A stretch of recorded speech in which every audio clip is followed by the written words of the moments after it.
Are we looking at Arz's cat now? Yes. Sorry, I didn't hear a damn thing you said. All right. And because I was a gazillionaire and I like doing it so much, I cut that price for free. The species is dying, the birth rate is plummeting, women are chopped. But yeah, you know what? Get a fucking cat. I know even more about grass.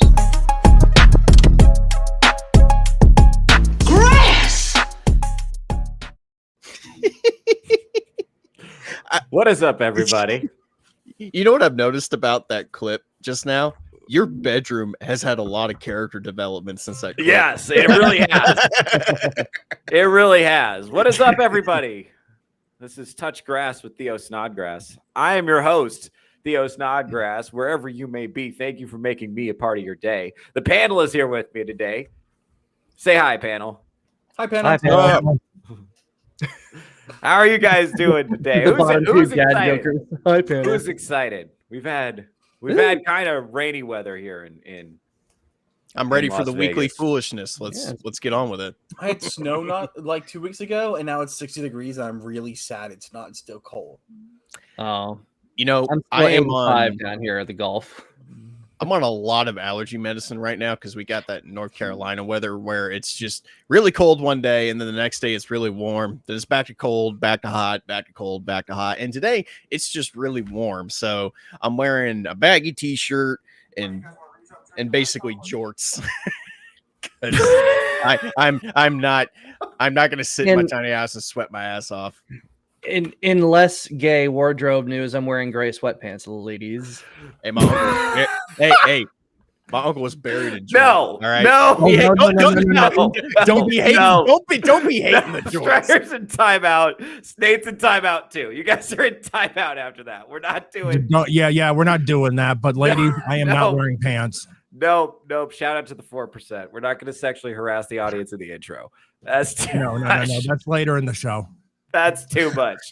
That's too much. Yeah, dude. Okay. What are you guys thinking about this, man? Bring it back. Bring him out of timeout. We're done. You guys are on thin ice. You guys are on thin ice. God, I didn't know jorts were considered gay, but all right. Yeah. only Well, when here's you're the wearing thing. them. It was the jorts, and then you led with that whole thing about allergy medicine. It was just so much whining right at the top of the show. I wasn't emotionally Valid ready for it. whining. All right, the weather here is bullshit. I'm bragging, so Yeah, you guys. No. All right. Oh, is Vagabond here? Bring Vagabond in. Now, what are you guys excited at? What are you guys keeping an eye on this week? Because I've got the things I'm keeping an eye on, but I want to hear what you guys are seeing. that Overall, article. I finally saw what took down the UPS plane. What? The What? one in No. Louisville? Yeah, I think I Oh, saw the shoot. video of that. the left engine at takeoff flew off. That'll do it. Yep. And there is speculation, they haven't proved it yet, that possibly they had a pump failure in the tail that prevented it. And the plane, based on recorders, never exceeded 30 feet. Wow. Given that I live like 2 hours away from that airport, people I work with have been talking about it nonstop. Do you have something to do with it, Arza? Yes.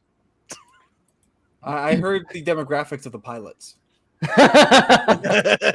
That wouldn't be a pilot issue. That would be They were all an white. engineer issue. I think you're taking this whole Auschwitz thing a little too seriously, bud. Yes. Can we You get told me okay? that. And you put me in a 10-second timeout for bragging about my sweatpants. We have to get a sound effect that we play when ours is doing pattern recognition. We have to have some kind of video cut. One something. sound effect that you can play, and it's the freaking German march from like World War II. Or the Itzhak Perlman solo from Schindler's List. Oh man, that's okay. We love him. Speaking of racism, did you guys see the? I actually want to talk about this right at the top of the show because the point I'm trying to drive home, for the next 2 hours, I just want to talk about how the culture you are in is actively rooting against your interests. Tell me about it. Yeah. You masculine meat mountains. Check out Third Rallify. Friend of the channel. Holy shit. Masculine meat mountains, indeed. Can we pull up the picture of the article, the Nick Fuentes article with the hot picture? What? I think Can it you looks pull like that a up? bad rap album cover. I'm sorry. Don't tell me Nick Fuentes Yeah. is making the news. No. Okay, so Nick Fuentes is being fully brought into the zeitgeist, and God to the damn point it. that parents are being warned about him. And it's kind of the same thing they did. Oh, sorry, not that one. No, my bad, not that one. Wrong photo. Again, I brag about gray sweatpants. He brings up horrors beyond all recognition and comprehension. Administrative. We got some technical difficulties going on. Yeah, that was technical difficulty. Give it on a that second. one. Yeah. That image is Give it a gonna haunt second. my dreams this is- tonight. Well, that's what people need to understand. He was rubbing elbows with a Okay, lot of really look at nasty this people. picture. Look at the Oh, picture they chose. Here's the Jesus. thing. If they wanted to, they're doing the same thing they did to Andrew Tate, where they took a guy who wasn't that cool, and by the way they reported on him, made him sound a lot cooler, ended up like exploding his profile. Like Look, they're how doing the you same get thing more with gays him. for Trump. Well, because look, okay, he has never looked that good in his life. No. Never. This is like what they would do with like the Boston bomber or like a serial killer. They're like, ooh, he's a hot bad guy. They could not have, bro, this is aura farming. This could not have been more of like an aura boost for him if he tried. This makes him look so fucking cool. This is This like makes Nick him look so Fuentes much more starring. gangster than he is. This is going to explode his popularity. No, this I kind of disagree. reporting. This looks like the last picture that was taken of him before he shot everybody up at the local Walmart. No. Right. And, Nate, okay, I so agree. Nate, are you familiar with the phenomenon that school shooters that are sexy receive love letters in prison? Are you familiar I've with that never phenomenon? seen a school shooter that's sexy.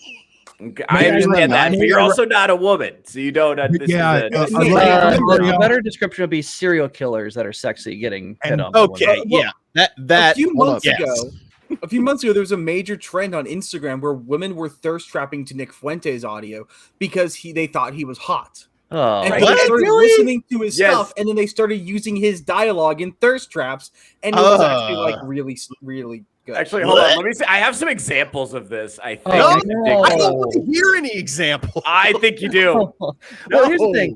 I'm not surprised. They were lusting after Charlie Hunnam after he starred as Ed Gein, so I'm not surprised. Oh God. Wasn't that show horrible? I heard it was horrible. It was horrible. It was fake. Half of it was bullshit. It was half of it was all fiction, and then. But this also isn't the first time they've done this. They did this for Evan Peters, for also same like American Crime Story, same thing. They did for Evan Peters, staring Jeffrey Dahmer, and then a gay serial killer, by the way. So we got women lusting after gays. And before that, it was Zac Efron as Ted Bundy. It just keeps going on. Well, that's fantasy with the actors, but look at the real life. You have that 80-year-old woman, Taylor Lorenz, going after the insurance company assassin. Well, and also, the Luigi that's Mangione crazy. phenomenon is a great example of this. Yeah. So I basically, do what I'm remember saying that. is like there's not a requirement for people to be morally good in order for them to be cool. And in fact, people who are transgressing social norms, very often that makes them more cool. And so what this does, this kind of reporting makes him look very transgressive and very awesome. If what you want to do is say fuck you to the mainstream media, if you're like a young person who feels disenfranchised and you want to say fuck you, this looks very cool because it looks like he has them legitimately scared. It kind of looks like they're trying to make him popular on purpose. Like if I didn't know Not any only better, I that- would be like, yeah, go ahead. From the headline, Nick Fuentes was Charlie Kirk's bitter enemy. Now he's becoming his successor. They're trying to kind of lump him in with Charlie Kirk to again push the narrative that everybody on the right is more Nick Fuentes and a lot less Charlie Kirk. Correct. But I did want to mention one thing. I grew up in the 90s, so I remember after Columbine, a bunch of the really weird fucking girls that nobody wanted anything like. There were the goth chicks and then the fucking weird chicks, man. They were all about like drawing pictures of the two shooters, thinking they were hot and shit. Yeah, dude. It was real common. I knew a girl that had a big thing for Night Stalker. Ramirez. But again, Ramirez, he literally was a fucking bum. He was a disgust. Like they said, they could smell him coming. They picked the best pictures of him in the headlines to frame him just like as that, the sexy outcast, killer. I mean, the Boston bomber was on the cover of the Rolling Stone. Yeah, they did the same thing. Emerald, if you could find the picture of the Boston bomber, because in case that's not even attractive. Context. Yeah, well, I know, but look, find that. You remember, Emerald? Do you remember the picture I'm talking about where they made the Boston bomber look super hot for no fucking reason on some magazine cover? Find it. Yeah, it's a Rolling Stone cover. So Iron and I disagree about this that I'm going to show you now. He has said this is definitely a psyop. I don't know. I've seen so many of them now that it may have started as a psyop, but I think they're undoubtedly organic ones now. Anyway, we're going to get a small sample of these. Right and left. It's not about right and left. It's about, are you with our civilization? Are you with Jesus? Are you with America? Those are the questions that matter. Israel's against all of them. Israel's against America. Fuck the right and the left. See, this is a woman. What's her Instagram handle? Okay, all right. That's enough of that. Yeah, I can do it too. And I will send you back to timeout. The James Phil, he's a total rebel. Yeah, it looks like I got James Dean vibe from that. This is part of, but that is not what he looks like on a day-to-day basis. No, all you gotta do is listen to him. He looks like a fucking goober. This is part of the woke right propaganda by James Lindsay started the neocons trying to subvert conservative populism, just like the left used Nazi word association to smear the right. 100% correct. Yep, exactly. Just like I guarantee it's the same people behind Nick Fuentes are the same people behind Candace Owens. They're all leftist psyops, whether they realize it or not. Yeah. Yeah, but this is so we have this is what I was talking about. See how they okay. So Nate, you don't remember this. Okay, that's useful to know because this was not that long ago. So when the Boston bomber got arrested, and it was him and this homie and like his brother did it or something. And for some, I him and his brother, they were exact details. They were Islamics from Russia. Yeah, and so Islamics from Russia. Yeah, and so they bombed the Boston Marathon, and a bunch of people died. And so the way they chose to photograph this guy was, I guess, just to make him like as hot as possible and put him on the cover, the bomber, as if he's dropping the next hot pop punk album. Wait, with that dirty Sanchez on your lip, dude, you ain't hot. Yeah, okay, I understand. Let's also point out Try to stay focused. You don't understand teenage girls, Nate. Yeah, try to stay. Yes, you're right, because I'm a grown man. Try to stay focused, buddy. Okay, so do you see what they're doing with this picture to just make him look like way better than he ordinarily looks? Yeah. Right, and so they're making him they're taking a person that's hold like, on. He's bad. Show me a picture of him that's not this. Okay, like can we get like a regular mugshot of the Boston bomber because Nate wants to. I want to compare. Nate doesn't believe that he's actually ugly. See. I want to compare. Like I see what you're Nate's saying. getting I'm not bathroom saying you're behind wrong. his I'm just saying like. Yeah, there's no there's no way that a bunch of women looked at that and said, oh my God, he's hot, when there's a bunch of other pictures out there showing everybody what he truly looks like. I'm just saying, because we all know the media misconstrues shit all the time. Okay. So no, never. When did this happen?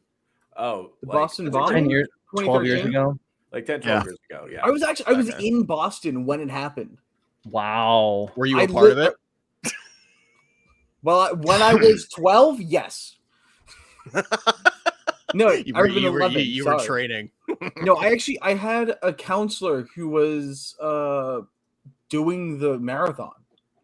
Oh wow. That's crazy. She was just slow enough that she didn't get caught. So yay! Nate, nice guy. Finished last. Nate. Give me a second. No, you're good. You show my screen.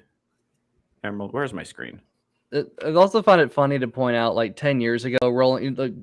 Okay, so now Boston bombing suspect has his defenders, many of them female, and this is a story about the many women who made it their cause to vocally defend him. even suggesting that he was innocent, set up. 6,600 visitors to a Facebook page have liked this guy. I forget how to pronounce his name. Saranayev. Anyway, Hubba. Anyway, so 6,600 people like it. Yes, I like Justin Bieber and I like Jahar, but that has nothing to do with why I support him. I just know he's innocent. He is far too beautiful. Then why bring it up? Do you see what I'm saying here? Like, I didn't make this up. I didn't walk up. I didn't, I never said I didn't believe point you. this out. It's just what I'm saying. This is the same reason why people elect Trudeau, why women elect Trudeau, and Obama.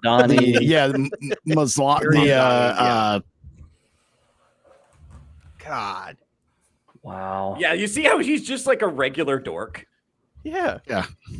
Dude, get away from Looks like Adam Goldman. And this is just a regular dork. Right. And that's the point that we're making. So this is like a deliberate.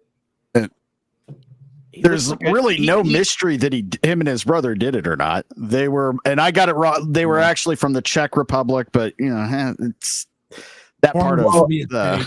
Well, they're Chechen specifically, so they are. Those guys are monsters, and I heard a couple. I heard a couple Green Berets on the Sean Ryan show. Like, when you're facing Chechens, you save one bullet for yourself, because you're not, if you're captured, you're not living. You're gonna be living, but you're gonna wish you were dead. Like, they will torture you. They're nasty people. The point I was trying to make with this is that media narratives are powerful. And so do you see how they're making that regular nerd look a lot more like hot and sexy? And the result of this was he suddenly had a bunch of public support. To me, it seems like if they wanted to report on Nick Fuentes in a way that would embarrass him or make him less popular, they could have done that. There's plenty of material. We have the gay cat boy photos. Like, there's plenty of material on him that they could have used. And yet they didn't, they didn't present it that way. He had nice socks and nice hair. Yeah. If we watch FNT, they routinely make fun of X-Ray Girl for that. And she admits, like, well, yeah, it was a stupid decision, but he was so hot. Yeah. Did you not just decide the stupid decision before you cast your vote? Oh, that's right, you're a woman. Once again, can we repeal the 19th? Probably not a good policy objective, but I like where your head's at. Okay. So let's pull this up. So let's pull it. This is another one. This is another example of Nick Fuentes and the normie zeitgeist. So this is the New York Post prepared this. They had this white millennial woman put together a little write-up where they got some of his like menacing clip. By the way, the clips they chose to use for the "we're going to make Nick look bad" clips were not the worst ones I've heard. So I think that's interesting. And the goal of this video is to warn parents that your child might be, watching dangerous Nick Fuentes content. So this is like this is designed for people who've never heard of him. And this is just like this woman talking to America's moms, basically. Go ahead. Most parents don't know who Nick Fuentes is, but they absolutely must make themselves familiar with him and his ideas in order to protect their boys. Okay, you can tell by the way that this is presented, this is designed to give moms anxiety. Yeah. Right? Yeah. You can look at, like, even the music is like very tense, high BPM, like millennial dance music, right? Which is gross, which is somehow totally not super appropriate for the subject matter. Except for there's like ominous like beats in the background. Yeah. And then they're trying to make this sound like it's the most like urgent thing you could possibly know, and you need to know this to protect your boys. Right. Okay. Go ahead. The 27-year-old is host of the America First podcast, which he has on Rumble. And apparently, according to the New York Times, in just the past several months, his views have quintupled on the platform. Quintupled, you say? That's fine. From what, 4 to 12? Quadruple. Typically, he's got a big following. No, a typical episode for him was getting like 500,000 views, and then the night Charlie got popped, the episode he did right after that got like 2.5 million, and his viewership has exploded since then. Yeah, So it was a significant growth. I don't think people understand the degree to which Charlie Kirk was deliberately inhibiting the growth of Nick Fuentes. But now what I'm also seeing is that the mainstream media is deliberately trying to make him more popular. Absolutely, they are. I feel like stuff like this is only going to make him more popular. Like his followers are going to retweet this and laugh about it. This is funny. And the more they make America's moms and teachers hysterical, because this is targeted towards millennial moms and millennial teachers, right? They're making him a rock star. Yeah. That's what I'm saying. Yeah. By doing that, by turning the hysterical women up, like turning their like temperature up even more, it's just gonna make the groypers all the more motivated to continue to raise their middle finger. What did the Satanic Panic do for heavy metal? Made it bigger. What did Al Gore's wife do for gangster rap? Made it bigger in the suburbs. It's the same thing. And video games too. Yep. Yeah. This is. Yeah. She's got. What is Vagabond doing for hentai? Making it much bigger. I don't know if it's the way she's looking at the camera, but man, she's got them crazy eyes. No, she and does. He also has a million followers on X. So even though he might not be a household name, his reach is growing exponentially. It's like on his show, Fuentes has spewed all sorts of extremely controversial beliefs. White people are every single bit justified in being racist. To be fair, that is not the most racist thing I've heard him say. Not even close. Not even close. I know where he's going with this because I've heard his arguments. That's the first time I've seen that. It's objectively funny. It's objectively funny. Like, that's hilarious. Because here's the thing: I see him as like a silly little gay man. I don't see him as like a leader of men. Like I recognize his broadcasting talent. I find him like entertaining and funny, but I don't like view him as a thought leader. No. I think he's like I think he's a symptom of this larger sentiment that's like, we really don't like the system right now. And we're really angry about it. We feel kind of like scolded and chastised by it. No, you're so 100% we want to throw right. it out. Like what happens when you have a society of people who are constantly being told that, they're not good enough, they're not going to amount to anything, and that they're the problem that's literally infesting Western society. You get people like this guy. Yes, and even if they do everything right, guess what? You're still racist and you're still the source of everyone else's problems. Exactly. And you still don't deserve anything.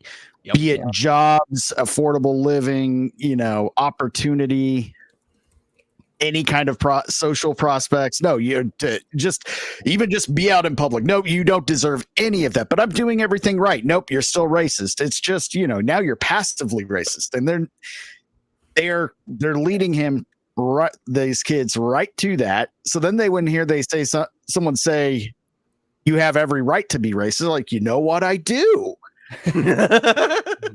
Well, what's funny though, because I doubt, because obviously she cut away from the rest of the video, so I'm sure what a logical person would have done is actually watch that whole clip through and try to debunk some of those points, because we all know what point he's trying to make.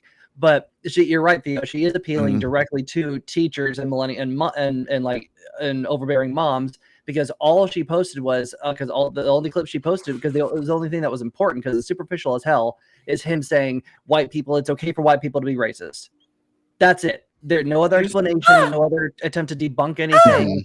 That's also not the most. That's like not the worst clip they could have used. It's not. No, like not even close. Let's see what other clips they use, because they do a couple more. But they're not. This is what makes me think this is an attempt to make him popular on purpose. I just does not feel like, if they're attacking him, it feels like they're pulling their punches, man. Like they're really not going after him. Like I know shit they could have said that would have been worse. Enough with the Jim Crow stuff. Who cares? A lot of women want to. Okay. By the way, I don't. Also, not this clip is starting to make me a Nick Fuentes fan. What are we doing? Yeah, I know. Maybe I just misjudged this motherfucker. That's what I'm saying. Do you see what I'm saying? Assume all of your names be changed like mine. Yeah. But here's what's funny. We are holding in our minds the same. We're holding like, okay, maybe he's got a point, and we're also joking about it as if because we're kind of it's ironic and serious at the same time. Right. But there's people like us who will do that. Be like, okay, we can kind of joke around, but we can joke around racism because it's funny now. Yeah. But hold on, let's. I see what you're saying, Strider. Women want to be raped. Stuff. Who cares? What? Hold on. A lot of women want to be raped. I will continue my.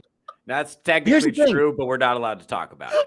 He said that before the against onset women of in politics. He even once. And he also said women shouldn't be in politics. So again, those things are really only going to be upsetting to like white millennial moms. Yeah. Because those are, by the way, not the most racist, not the most sexist things he said, not even close to the most worrying things he said. Not even, and a lot of those clips are very old.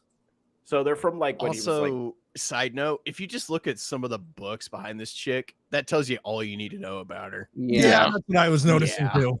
Yeah, like there's one down in there's one down in the left corner that says Girlhood. Yeah, Abigail Schreier. That's all I needed to see. God, girl on girl. That might be what? Oh no, where? A lot of the stuff that they're showing in the clips are. Can you tell me where girl on girl is? Where? But no, it's a lot of what's being said in those clips are things that like a lot of Gen Zs already notice is kind of the problem. Or not specifically the problem, but is being used in a problematic way, such as Jim Crow being used to justify everything. We can't implement IQ tests to vote because that would happen in Jim Crow, and that was a bad time. And it'll obviously be just as racist this time. Well, Charlie Kirk brought that up in and of itself. Like civil rights law has been incredibly abused against as a political cudgel against anybody and everybody. Because all you have to do is cite civil rights, and all of a sudden everybody backs down, turns into a spineless puss. Mm-hmm. And Charlie Kirk was exactly right when he said that. So Nick Veit has probably took a little bit too far. The point is the point I'm trying to get at here is that this like sudden burst in popularity doesn't feel super organic to me. Oh, no. And the way that he's being reported, like the way that they're reporting on him is like, this feels like super gentle. This feels like kind of a softball presentation of him.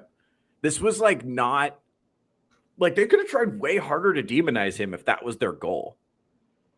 Do you see what I'm saying? Like, let's finish the video, but like, professed love for Hitler as an opener to a speech. It's Führer Friday. It is Hitler Friday. Fuentes recently had a conversation with so gay.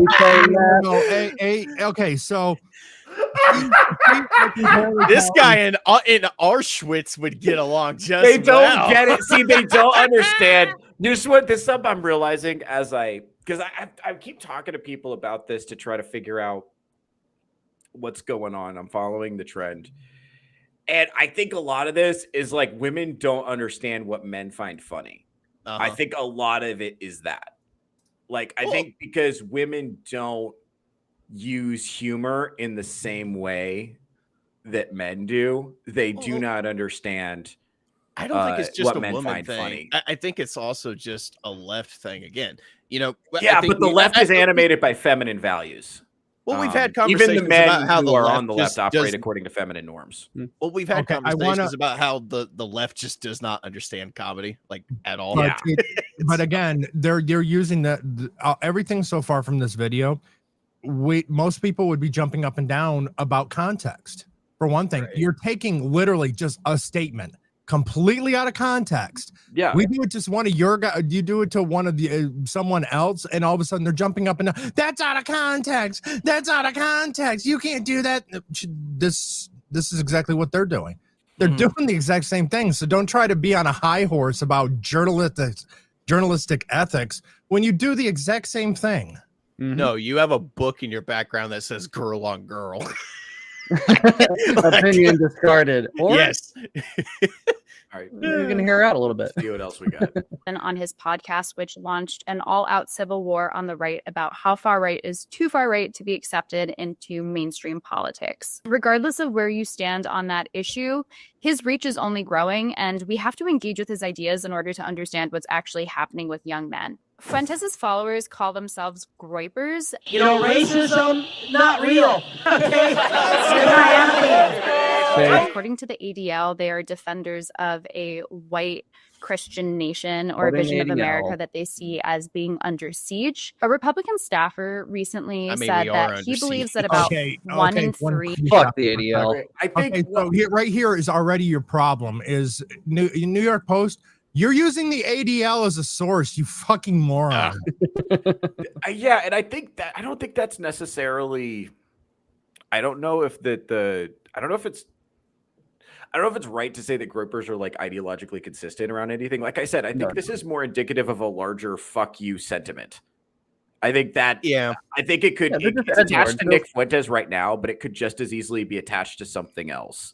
I Well, think it's there's like- just They'll say whatever pisses you off. That's what that's and they'll keep saying it until it stops pissing you off. Then they'll find something else.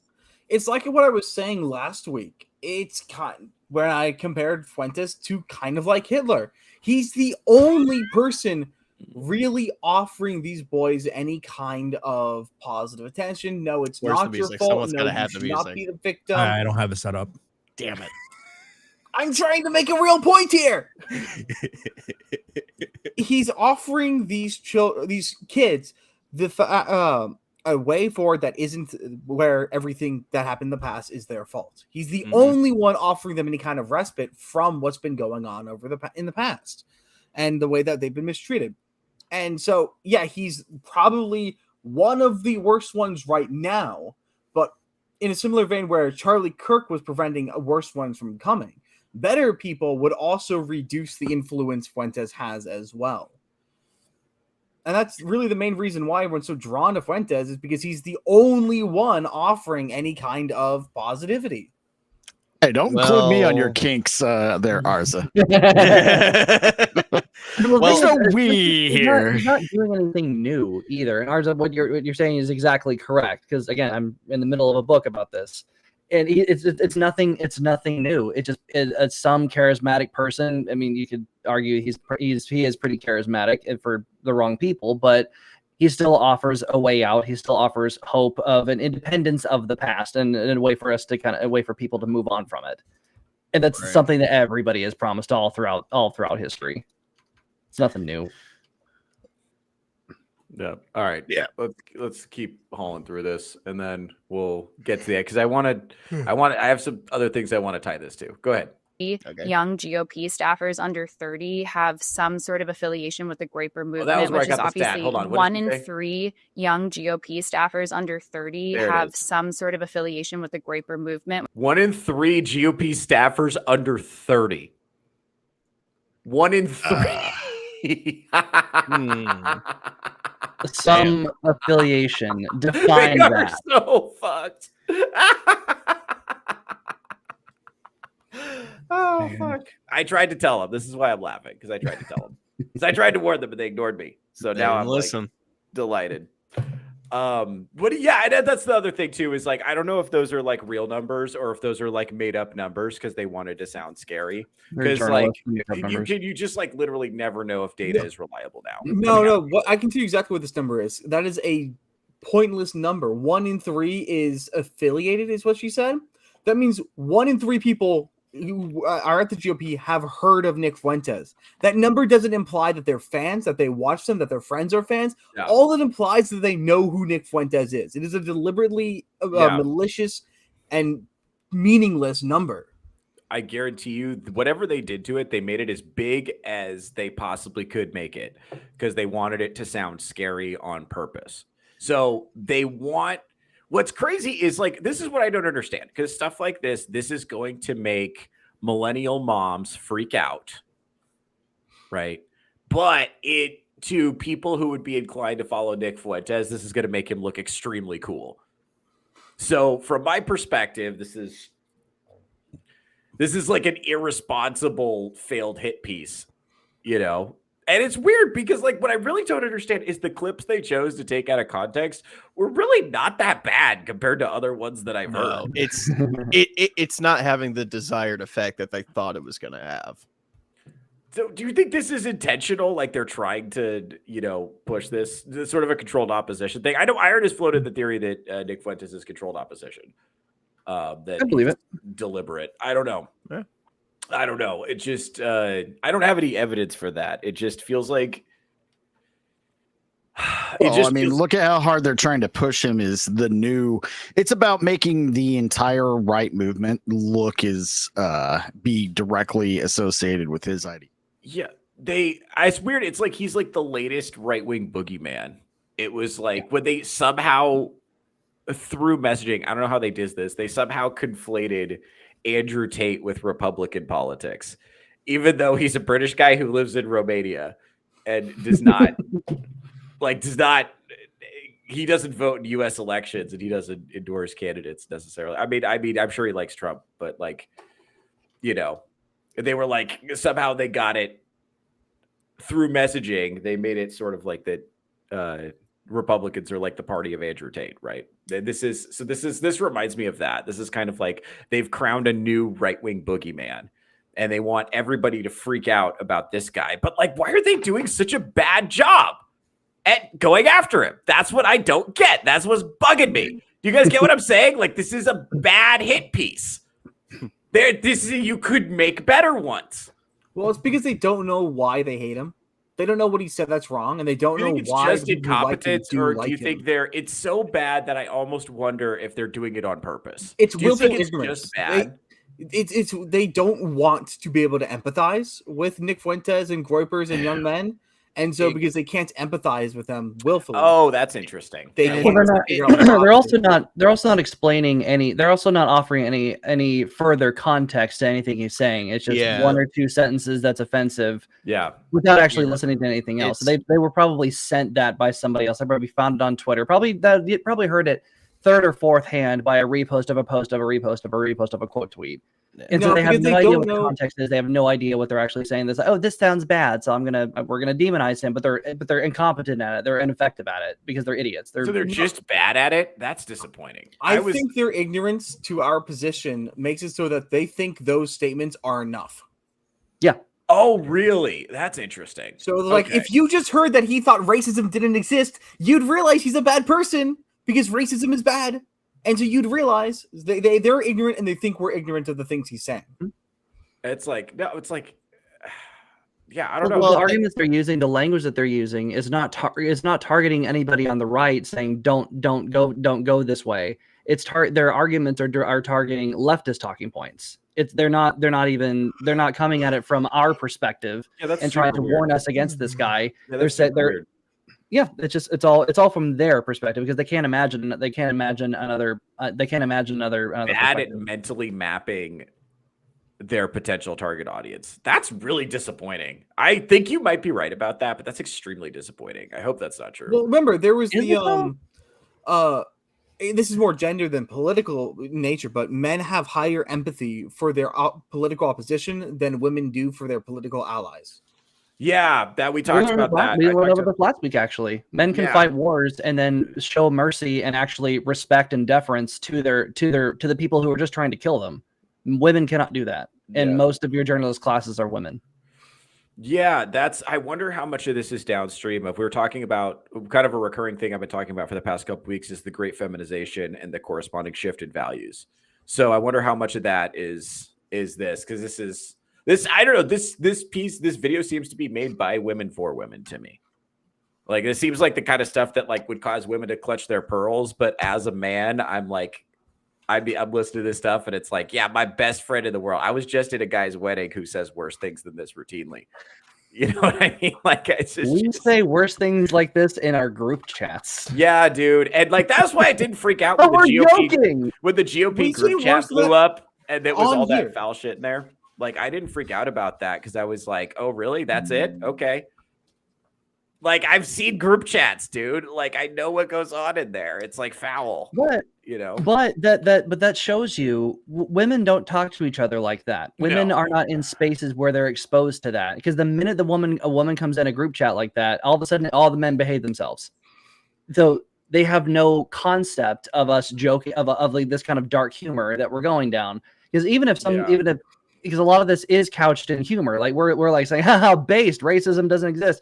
It's a joke because we can treat it as a joke. Women can't do that. Not now. This is what I was kind of saying at the beginning. Like, I think a lot of this comes down to women just like not understanding what men find funny. Because I've tried to broach this subject with a couple of people. I have a hard time even getting people to admit that Nick Fuentes is a talented broadcaster, which is bonkers to me. I have a hard time with that. And it's especially women are like, I don't even understand why anyone would like him. I don't understand why anyone would like him.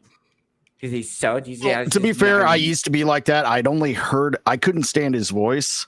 Yeah. It took me having to watch some of his some of the full content. And it's like, okay, no, I can definitely see. Yeah. Where the draw is. Listen, if you were 25 and for the entire time you were in, education, you were taught by just hose beast millennial shitbag progressive teachers, right? Who were remember I showed you the picture of the schoolrooms with the Black Lives Matter flags on the wall and like the pride flags on the wall. This is the environment these guys came up in. And being told that that white men are like the problem for everything, and that are like the responsible for all of history, all problems, past, present, and future, are attributable, to white men. And the way that you natively approach the world is wrong. And then, your only exposure to women is through like clips you see on the whatever podcast. And you spend your formative years on 4chan. All of a sudden, a guy like Nick Fuentes is going to sound super fucking funny. Like, he's a product of that, so makes total sense. Yeah. Like every generation has their response to the previous one. So for the post-war generation, for the boomers, we had the direct response of the hippies, and then from there we had the Gen Xers who said, yeah, hippies are stupid, making fun of hippies. And then we had the super woke millennials. We have the super woke millennials opposing the Gen Xers, and now we have the Gen Zers opposing the woke Gen X, the woke millennials. Yes. It's just the pendulum keeps swinging. But the reason why the left is so taken aback by this all of a sudden, and they always are, is because they always believe in an end of history. They believe that when something is gone, it will never come back again. And that's not how things work. That's not how ideas work. That's not how people work. The pendulum will always swing back and forth. Yeah, it's a flat circle. Well, and that's the other thing too, is that the left, the way they've won arguments traditionally is they've silenced the opposition. They're not prepared to meet argument with argument. And because Nick Fuentes has already survived cancellation, being debanked, being put on the no-fly list, he doesn't have a job to lose. He doesn't have any sponsors to lose. He doesn't have any mainstream affiliations to lose. There's nothing there. The pictures of him as a gay cat boy are already out. They got nothing they can do. They got nothing they can do to this man. And they don't have a way to silence him now. And because he's so charismatic and quick-witted and intelligent, they can't meet him in argument, because they're not used to having to argue about these things. They're used to, anytime somebody says what he says, they're used to being able to just say, shut up and go in the bad corner. But that's not working anymore. Shut up and go in the bad corner doesn't work anymore. Like, they have to have a better argument now, or they're not going to win. And the fuck you contingent is growing, if anything. Go ahead, Arza. You were going to jump in. You said that he's winning because he's quick-witted, but that's not really what it is. It's that every single thing he says has a tinge of truth behind it. Nice! Not yet. Too soon. Every single thing that Fuentes says has a little bit of truth behind it, even the stuff that they really don't like, such as the racism it doesn't exist. Well, racism does exist, but it doesn't really cause any major issues. Destiny is quick-witted. He's really fast. He talks quickly. He shifts his jaw because he's abusing stimulants, and he's filled with all the sophistry and the fallacies one can possibly imagine. When Fuentes debates and argues and talks about things, he's still using actual things in the real world. Built like an Ark survival character.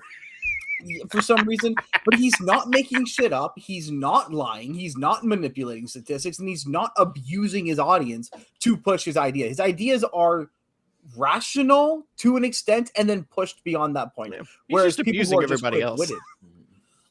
quick-witted, quick-witted people will make things up to create their arguments. Nick Fuentes isn't making right. things I think up. that's what's frustrating about people like Destiny is that he's. Can you find Arza in this picture? Oh no! What did you do? I don't know. All of them seem to be in actually good shape, except for the clear liberals. Oh man! Oh, why they didn't use the little top hat picture? Where is he? Someone Can't find screenshot this and just photoshopped the top hat picture of him like right dead smack in the middle of the car. Right over there. Yes, yes, right over there. yes. Oh man! All right, let's go ahead and play out this video, which is obviously hugely concerning. This movement is less defined by a coherent ideology and more defined by swapping edgelord memes, which is basically a contest. Oh my God. Yeah, okay, but I think the part she's missing, she's right about the edgelord memes. By the way, the memes they show are very tame compared to Groyper memes I've seen. Oh yeah, this bitch has a book called Pornified on her shelf. Yeah, okay. I'm not taking her seriously. I know, but let's try to stay focused. All right. So the point that she's making is kind of true and kind of not. I think it's right to say that groupers are not unified by a common ideology, and I think it's right to say that they engage in the activity of sharing memes. But I think what really defines them is nihilism and a little bit of accelerationism, depending on who you talk to. Right. And what I mean by that is these are people who believe that the system has nothing to offer them and that they're already fucked. And so the best thing that can happen is the recurring theme that I hear when I actually talk to them is that they want to tear the system down. They think there's no future, that nothing matters, and they want to tear the system down. Ah, fuck, salutations. Damn. What's up? The Cellulite podcast. What's up, homie? Yeah, and so the memes are part of it, but I think the underlying philosophy, just to be clear, is not ideologically pure fascism or national socialism or anything like that. I think the defining energy is of, fuck you to the current system and vengeance, and I want to tear the shit down because I don't have a future. I think that's what I'm hearing. Arza, jump in. The Groyper mentality and ideology isn't based on what they believe. It's what they staunchly believe against. Yeah. So, my position is I'm not left-wing because I'm explicitly anti-liberal. Not because I'm right-wing. I'm not right-wing. I'm anti-liberal. My beliefs are rooted in whatever opposes liberalism. Same with Groypers. Their beliefs are whatever opposes leftism and modernism. Yeah. Not actually being pro-conservatism. Yeah, I think that's probably right. I think it's very obvious. Well, because their whole way of operating emerged in response to the toxic, oppressive, HR culture that wants to police speech and set really harsh standards for human interaction and privileges sensitivity and people's feelings over truth. They're like, fuck all of that. We're going to push against all of those social boundaries and we're going to attack all the sacred cows. It's also worth noting that Fuentes' first target wasn't the left; it was Ben Shapiro.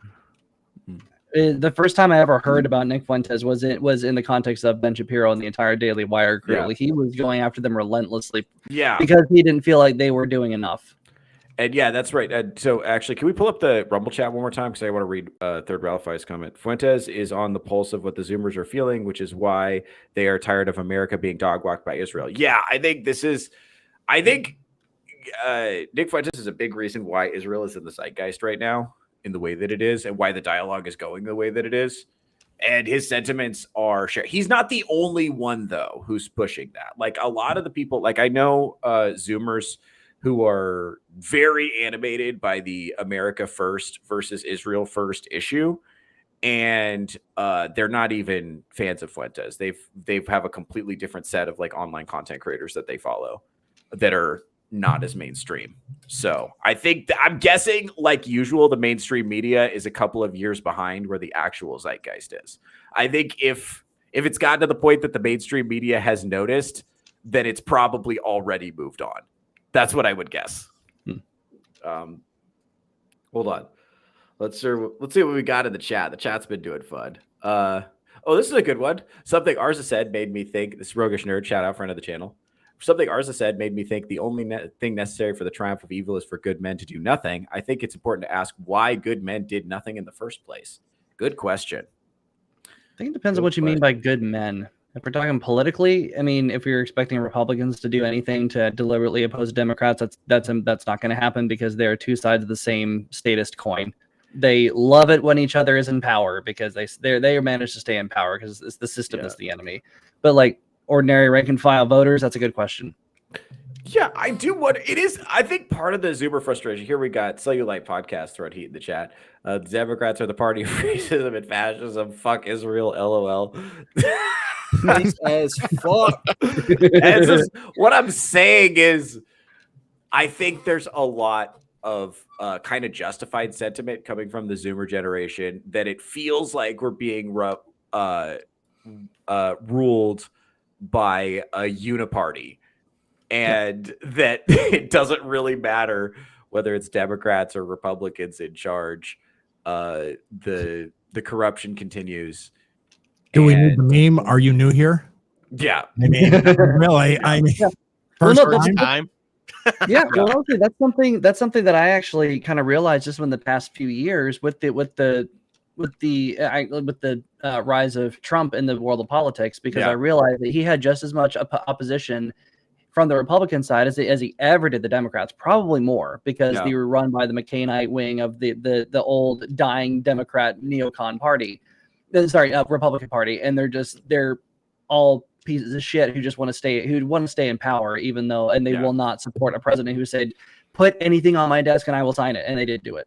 They had the House, and that's how you know that Republicans are just as bad, because they had the House and the Senate. Yeah, it feels like it's all fake and pageantry. And did you guys see that clip? Oh fuck, I gotta pull that out. Emerald, if you can find this clip, the one of Jasmine Crockett, where on the floor of Congress or whatever, she's reading off a list of Republicans that have received funding from Jeffrey Epstein. One of the guys she named received funding from a guy named Dr. Jeffrey Epstein, totally different guy. You know the punchline, right? Listen, CNN confronts her about this, and she said, well, as I said, I never said they received funding from the Jeffrey Epstein. I always said they received funding from a Jeffrey Epstein. She said that. That was her defense. And what I'm like is it's like arguing with your crazy girlfriend. It's like arguing with your crazy girlfriend, where she just wants to be right, and she's going to say whatever has to be true for her to be right. She's not trying to resolve the issue. She's just trying to be right. And she's like, well, I only had 20 minutes to research it. Well, then maybe don't make that accusation that somebody got. You're messing the punchline. Hold on. Here's the punchline, dude. Share my screen. Hold on. Share his screen. Or is it a face of Jasmine Crockett being the punchline? She actually took money from the Jeffrey Epstein. No shit. No!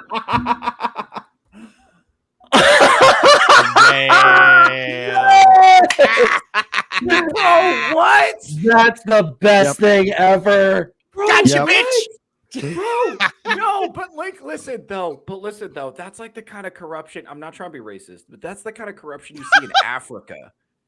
And I'm not just saying that because it's Jasmine Crockett. I'm saying it because it's like open, and she's being shameless about it. Like she's not even trying to she's speaking to us, the American public, as if we are stupid. It's like, well, I was playing tricky word games. It's your fault if you believed me. If you believe that I was trying to be honest and act in good faith, that's a you problem. Go ahead, pull this shit up, because I can't, dude. Oh my God, go ahead. Republicans taking money from a Jeffrey Epstein. Here's what you said.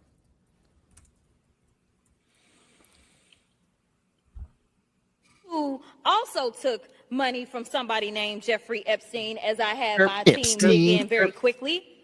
Mitt Romney, the NRCC, Lee Zeldin, George Bush, Win Red, McCain. Funny thing is, none of us like these people she's mentioning. For the no, most we part. all hate them.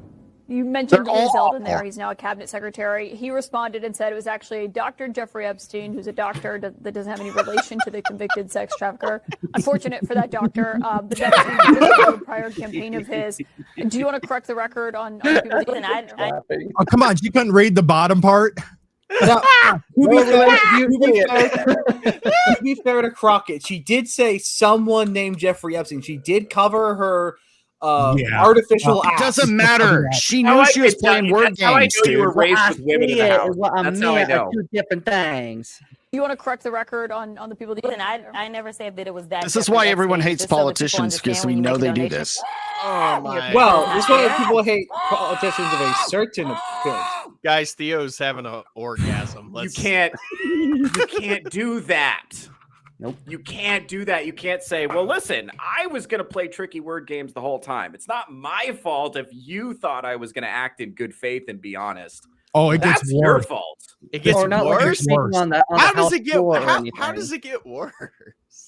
Do we have to Jasmine go ahead? Crockett, it's always going to get worse. Go ahead, play it. And because they decided to spring this on us in real time, I wanted the Republicans to think about what could potentially happen because I knew that they didn't even try to go through the FEC. So my team, what they did is they Googled, and that is specifically why I said A. Jeffrey Epstein. Unlike Republicans, What my team did was they Googled. Tell lies because it was not the same one. That's fine. But when Lee Zeldin had something to say, all he had to say was it was a Jeffrey Epstein. He admitted that he did receive donations from a Jeffrey Epstein, so at least I wasn't trying to mislead people. Oh my god! Oh my Yes, you were. You are full of shit. I wish that I was surprised, but she is this stupid. No, it's like He's yeah. I always wish this I had had corrupt. time. I didn't have time to verify the life-altering, reputation-destroying accusations I was about to make. So I just made them wildly, hoping that they would be right, and it turned out that they weren't, which is your fault for believing me. Well, Do I and have here's that the right, thing. Jasmine? She knows they don't have to be right. Her target audience doesn't care if they're right. Yeah, it doesn't matter. They just That's need to the hear thing. it, and that's Right. it. It's true the minute they hear it. How Yeah. many things have been disproven that Trump said this, Trump said that, and people still believe it to this day? Well, Yeah. look at the BBC. They completely fabricated his speech. And Yep. what's happened? Well, the best part about that is actually, I don't know if you guys saw this. The BBC lost $1 billion last week from people canceling their TV licenses. Wow, because of that. Can we pull? Actually, Emerald, could you? I didn't have this ready. I didn't know we were going to go this direction. But if you could find that Trump speech edit that the BBC did that was so fucking horrible, because I do want to show that now that we stop brought it talking up. about BBC, please. That's a great. We're not referring. We're not Ayo, referring to ours pause. as. We're not referring to your search history, Nate. Don't be so paranoid. How'd you know? Shit. I told you that in confidence. This is just All right. yeah, but this is just so stuff like this is why the Groypers got. Let's finish up this Groyper fucking video and then we'll talk about that. But this is where that sentiment, that fuck you sentiment, is coming from. They feel like their government is just not only nakedly corrupt, does not represent them, and is basically just illegitimate. Of how low can you go and how edgy and provocative and offensive. Okay, CEO of racism was the edgiest meme they could find. Look at the little hands. That's I great. know, dude. Why is his this mug guy seems Reese's charming. brand? His mug says Reese's on it. This guy seems charming, actually. Like that's the thing. Is like there are way worse I wanna meet Groyper this guy. memes they could have showed. Like, Oh, yeah. Iron. Do you remember hit pieces from the '90s when the news would be like, Oh, yeah. "Boom, is your dog the devil?" Boom, boom, boom. Yeah. boom. Like they would. You know what I mean? Like they really did hit pieces Is in your the '90s. cat Like Satan? like. Is Dungeons and Dragons going to kill your grandma more at Yes. 11? Like they really went after stuff back in the day. That's not. I feel like Is they your went harder baby on trying Dungeons to and kill you? Dragons. Strahd Is put my your baby grandma in trying to kill you? retirement home. Find out at 11. Yeah, I feel like they Mhm. went harder at Dungeons and Dragons in the '90s than they're going at Nick Fuentes right now, and they're Yeah, trying they to did. convince me that he's like leading the Hitler Youth, and No. they're not attacking him. I have They're a like question for you, making him Theo. look cool. Yeah. Do you I have think a the front reason why they aren't showing more extreme memes is either that they can't find more extreme memes or that no. they're because of how liberal they are, they think it would be too extreme to show the more virulent Okay, memes. I think you were I think right it's earlier. more complicated. I think that they think this is all they need. I think you suggested earlier that I think they hit these and they were like, oh my God, this is so extreme. Like they can't imagine it becoming more extreme because this already overloaded them emotionally. Like I think you hit it on the head when they said they believe this should be sufficient by itself. CEO of racism.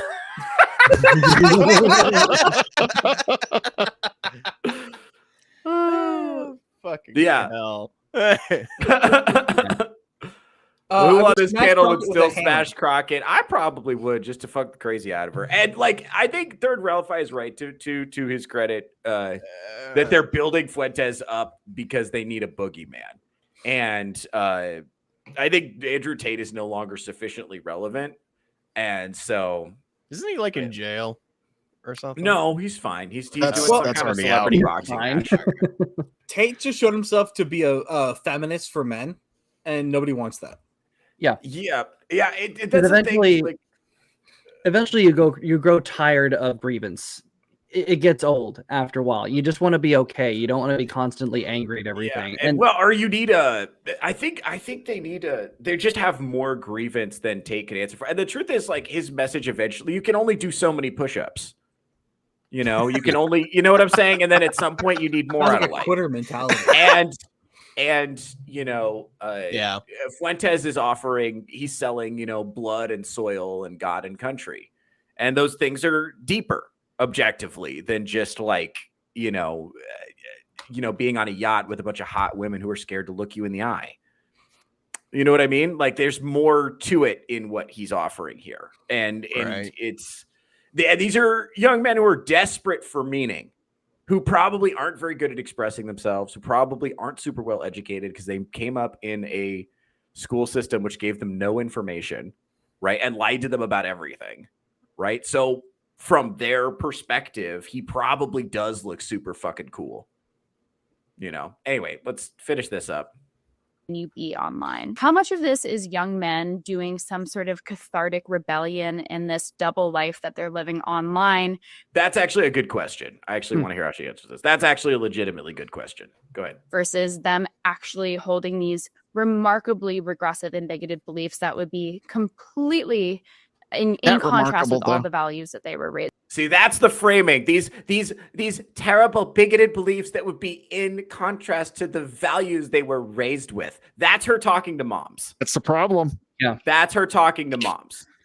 No, right. Because Yeah, naturally that's what every adolescent, especially ones in the shit that they're in today, crave is something outside of what they were raised with. Bingo. Rebellion. How could I rebel?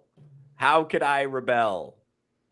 Because a decade ago, it was I'll be trans. Fuck you, Dad. Fuck you, Mom. Now it's, now I'm a Now all the groiper. millennial teachers were trans and trans affirming, and they had trans flags on the wall. They had Black Lives Matter on the wall. So how do you rebel against that? Yep. There's only one way. Yep. My heart goes out to you. Yeah. Oh, thank you. So this is and by the way, during the same period of time, the left completely devalued the word Nazi to the point that they actually brought actual Nazis back from the dead. Yep. Which is crazy. 100%. And by the way, Nick Fuentes is not the worst. He's just the one we've heard of. Like and necromancy. He is like Nick Fuentes is just the one they're choosing to make famous right now. There are people who are way, way worse. And there are people in this section of the right who think that Nick Fuentes is a big, giant pussy and an Israeli psyop. And you gotta think about it in terms of when music was the big rebellion, punk rock and metal or rap. Once a band got commercialized too much, they were sellouts, they were weak, they were pussies. And then they would look for the more underground, lesser known, harder shit. Whether it's punk rock, metal, or gangster rap, they'd always go for something harder that's a little more under the radar. Yeah. And I think this is a similar phenomenon to what's happening. It is. Let's wrap this up. with. Unfortunately, people like Fuentes do have an insidious and very, very wide reach. And for some young men who feel that they've been politically stifled and that they can't say what they really mean, they're beginning to start to say things that they don't really mean in order to get a rise out of people. How do you know and that? No. How do you know that? That's wrong. What has happened is because they feel like they can't say what they really mean, they didn't stop thinking, they just stopped talking. And they didn't stop talking to each other. They stopped talking to you. So while you've been forcing them to live in the shadows, their beliefs have been changing. It's not just edgelord stuff anymore. It maybe started that way. It's not just edgelord stuff anymore. A lot of these guys' beliefs have changed permanently. They're not bought in on the liberal social order anymore. They're not convinced they get anything out of it.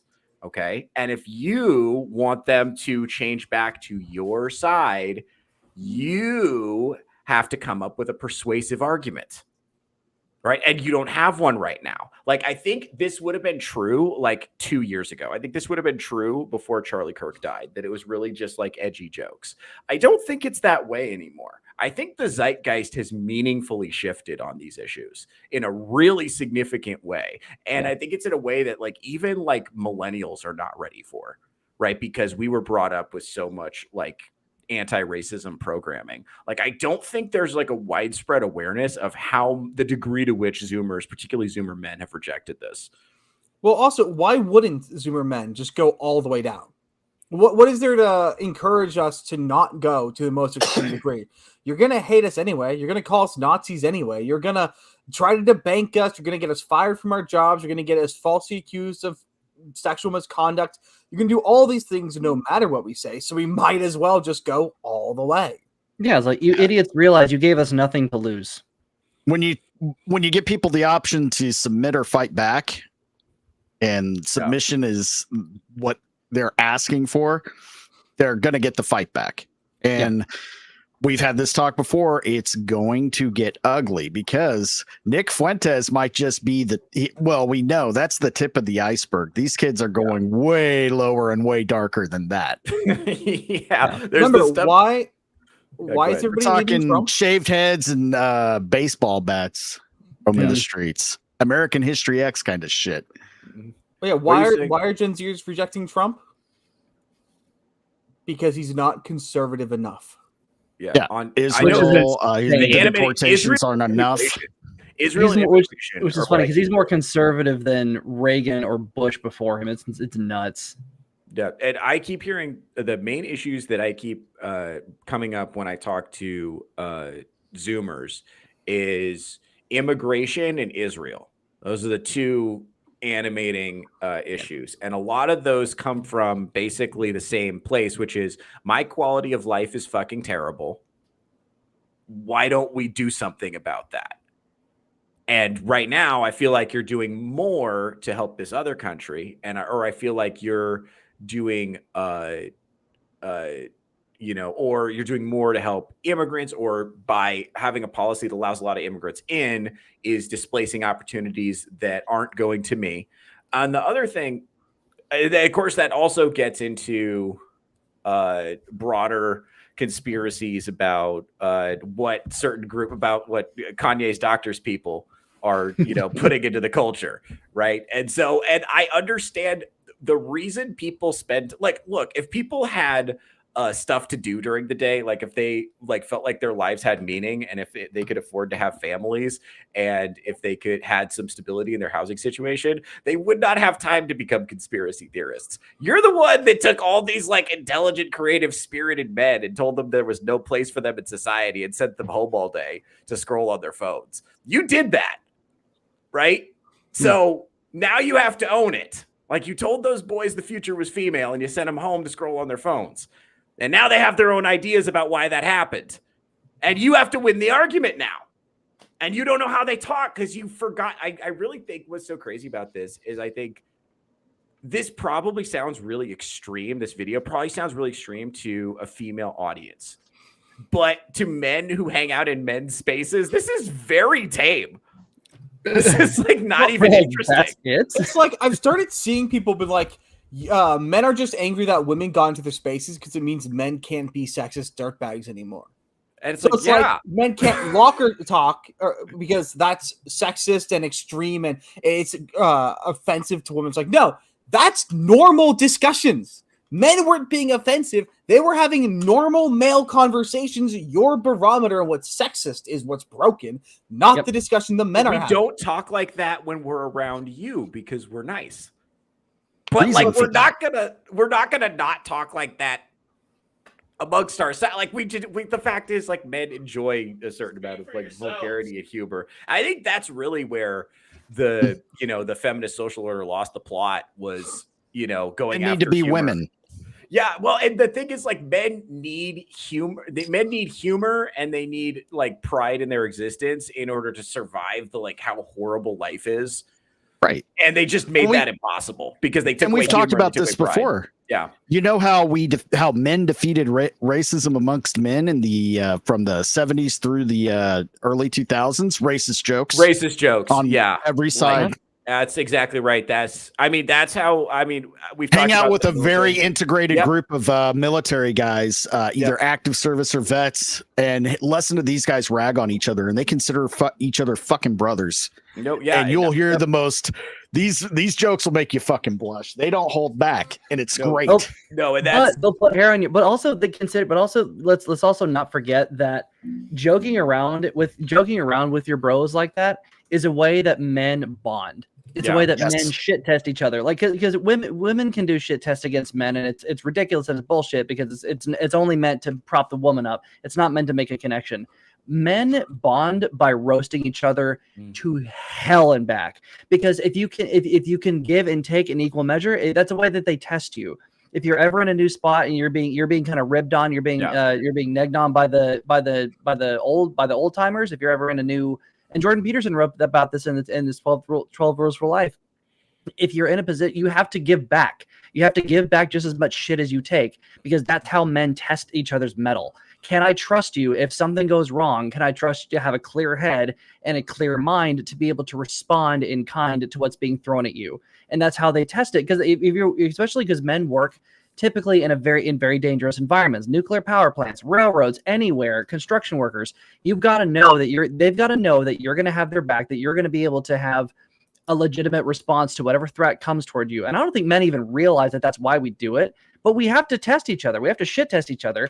Women can't do that. Women will never even imagine a world in which they're tested, because to them, just the fact that I'm here, just the fact that I am me means that I should be included in an area. No. Well, yeah. Also, it's the other thing too. So women don't use humor in the same way. Like if a woman made a mean joke about another woman, she would mean it. Yes. And she doesn't understand that like men make mean jokes about each other and we mean the opposite.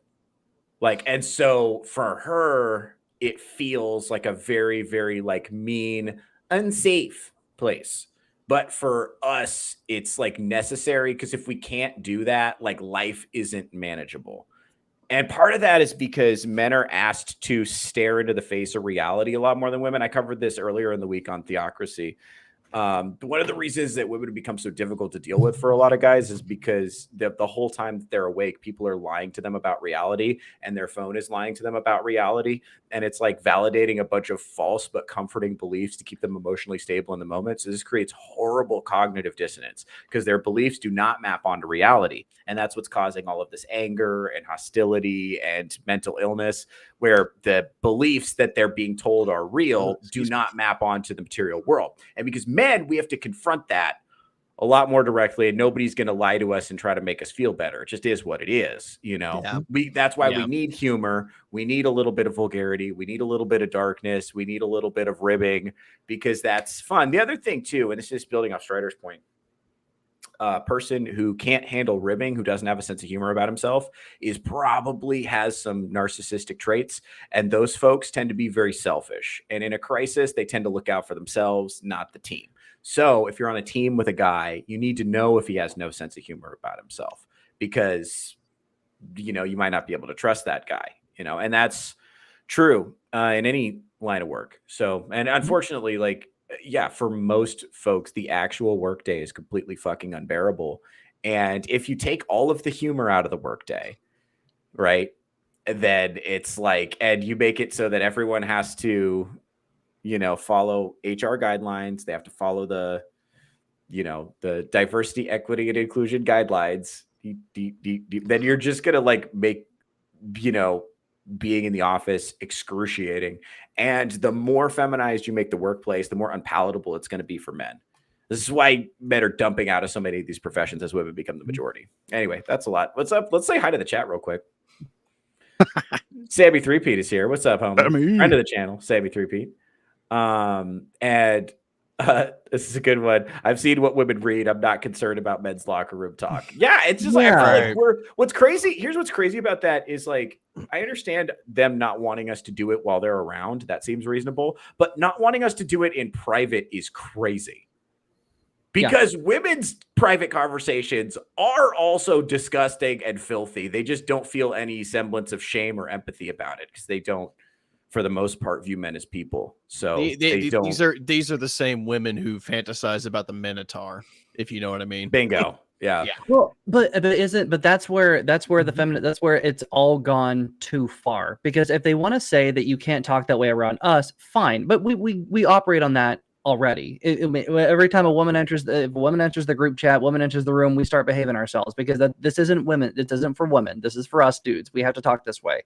But the fact that they are trying to take it one step further and nanny state us to death and participate in that HR culture, saying you can't do that even when we're not around. It's the same thing with the pronoun argument. You will refer to me how I want you to refer to me, even when I'm not in the room. Like that is in and of itself a controlling, tyrannical ideology. It all stems from the same place. Yeah. And Theo, go ahead. Theo nailed the problem on the head. Women don't see men as humans. They don't want to see men as humans because that requires them to accept an uncomfortable truth. That requires them to empathize with people they have no desire to empathize with. Yeah. This is hold on. We got some. Oh, let's have fun in the chat. We're doing good. Don't forget the push for most all caps. I love all caps chatters. Don't forget the push for emotionally intelligent men, weak men, because masculinity was being labeled as toxic. 100%. Yeah. By the way, during the least toxically masculine period in human history, because we don't have there are periods of time where warlords are actually riding around lopping off people's heads and raping and pillaging and so on. That's not right. And that's not. This is by far and away the problem that we're dealing with is not downstream of toxic masculinity when, dueling is illegal. We've really tamped down on a lot of this stuff. Let's see what else. There was another one. Women do not understand the way dick jokes hold up society. Yeah, for real. I don't, because they don't understand because they weren't out there. They were just I would like this. In principle, here's the thing: they don't want to have to work, but they don't like the fact that they're excluded from work. They want to just have the option, and now we've made it a necessity, and they hate it. I played some videos on Theocracy this week that made that point. That now that work has become a necessity, a lot of women fucking hate it, and they don't like it. They just wanted to have. They just didn't like being excluded, and they felt the same way about a lot of these public participation things. So. Let's see. That's because of third and fourth wave feminism. I actually believe first and second wave feminism were also bad. I'm a complete feminism hater. So look, if it wasn't for first wave feminism, we wouldn't have income tax. Yep. And one thing the history books don't want to tell you is that even first wave feminism with the Sylvia Pankhurst era, a huge majority of women did not want that. And it was kind of interesting is all of the progenitors of feminism, they were not run-of-the-mill working class women. They were elites. They had political connections. They had connections to all sorts of rich people. A lot of their wealth came from their husbands. So even though they're fighting for women's rights, they're still doing so on the backs of other men. And is that not a perfect encapsulation of the entirety of feminism up to now? Nothing's changed in 100 years. Yes, stop. So it's more on the rich men that it's their fault. Had they kept at modest means of a life, then they wouldn't have had servants working in the house and would have been able to keep their wives in the kitchen. So they couldn't go and be activists back to push this stuff out. Well, also keep in mind, feminism was right, and I guarantee you there's a connection here. Feminism started becoming a really big thing around the same time as socialism did, around the time of Marx. That is and Marxist Leninism specifically around the time of the Russian Revolution used feminism as a huge part of their equality movement, and I mean we can't rule out that connection. Yeah. Anyway, this is left. We're gonna have to do a whole nother show on that. Yeah. Sorry. That's gonna be fun. We'll get to that. That's okay. This is giving me good show topics here. This is one thing I wanted to show. I don't know where to put this video in, but this is something that I want to go over. Hold on. Let me. I do have that clip from the BBC. Oh yeah, let's pull up that BBC Trump clip that we talked about. Don't clip that. Please don't clip that. Again, British Broadcasting Company, not ours proud for history. Yeah. So on the right on the left is the BBC cut, and then on the right is the original. We're going to walk down to the Capitol, and I'll be there with you. And we fight. We fight like hell. We're going to walk down to the Capitol, and we're going to cheer on our brave senators and congressmen and women. Yep. No mention of peacefully make our voices heard. No mention of that. Yeah. So they came out an hour out of the speech. Yeah, that fight like hell came in 56 or 58 minutes later in the speech. Yeah, so this is kind of what I'm getting at, guys, is that they're lying on purpose. Yeah. Oh, and the most fun part, Doug, they found, I think, 6 other countries, different news sites that did the exact same thing, including the Dutch news, Brazilian news, French news, German news, and I think some Asian country did the same thing. Yeah. Wow, Brazil! I'm surprised at Brazil. They're not as like Brazil's socialist right now. Well, I think that what happened. Brazil, yeah, sorry. Is a lot of them just like didn't even verify it. They just ran it. They just didn't check. So it was the person who did the edit, obviously, did the most damage. But then, like each one of them had a different edit. Oh, they each had a different edit. Each one had a different edit that did basically the same thing, but was edited slightly differently or used different specific sections of the quote. Yeah. So this is a somewhat coordinated effort to, or maybe it doesn't even have to be coordinated. Maybe because these people are aligned ideologically, they just reflexively fall into lockstep, and they reflexively hate the same people, and they're reflexively lying on purpose to influence things in the same way. And by the way, I know what I saw a video clip, and I want to show it to you guys and run with me, see if you get the same thing out of it that I did. So this was actually, we're going to see if I think this is okay. So this kind of illustrates this point that the left views people the right views people as opponents in a more masculine way, and the left views people as bitter enemies. And because anyway, I'm just going to show you the video. And so this is Emma Vigilant, who's a leftist, talking about her visit to Tim Pool's super sick clubhouse, which I think we would all like to go to. It sounds cool. He has poker there and skateboarding and whatnot. It sounds like skateboarding sounds like the fucking coolest place in the world if you're like a 7th grader. If you ever want an excuse to open, yeah. That reminds me of a comment I've seen where the left has started calling all conservative values cool for a 12-year-old. To which we pointed out that everything 12-year-olds think is cool is actually just really cool. Well, also considering that half of the entertainment we have now is based off of properties that appealed to 12-year-olds in the past. So, yeah, no, for real. All right, go ahead. Go live in your grifter echo chamber where you guys can play songs with bad audio and then say, whoopsie. He has a personalized poker table. Sam found this out after my appearance that says poker with the boys. With the boys. For people that don't remember this interview I did with him. Poker with the boys. Maybe that's why she left. You confirmed. Yeah. It was just like crazy, and he got really upset at me and really triggered and started screaming in a high-pitched manner.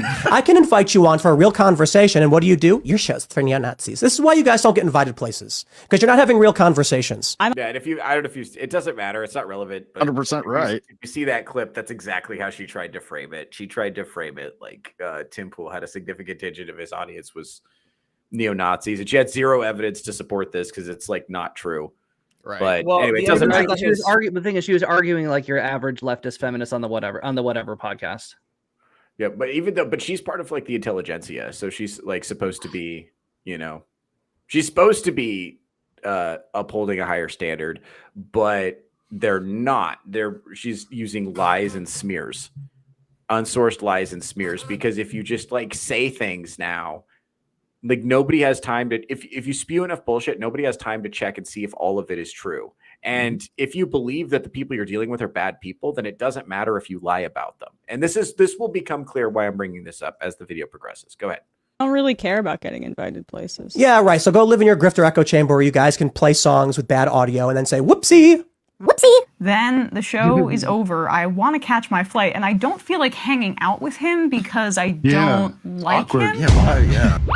But like he doesn't seem to pick up on that, and so he's asked me like, "Do you want to hang out?" And then infamously, he said he invited me for sushi, a tour of the compound, and poker with the boys. The pounding. I don't understand the mentality of these people. I don't like you. Like I'm here to debate you because I think your ideas are bad, and you're creating a misinformation kind of ecosystem that is leading people down right-wing rabbit holes. I mean, he's in a hole into the incel thing. Like, you know why? You know what's going on there? Okay, now watch the conclusion they draw from this. Because remember what she said.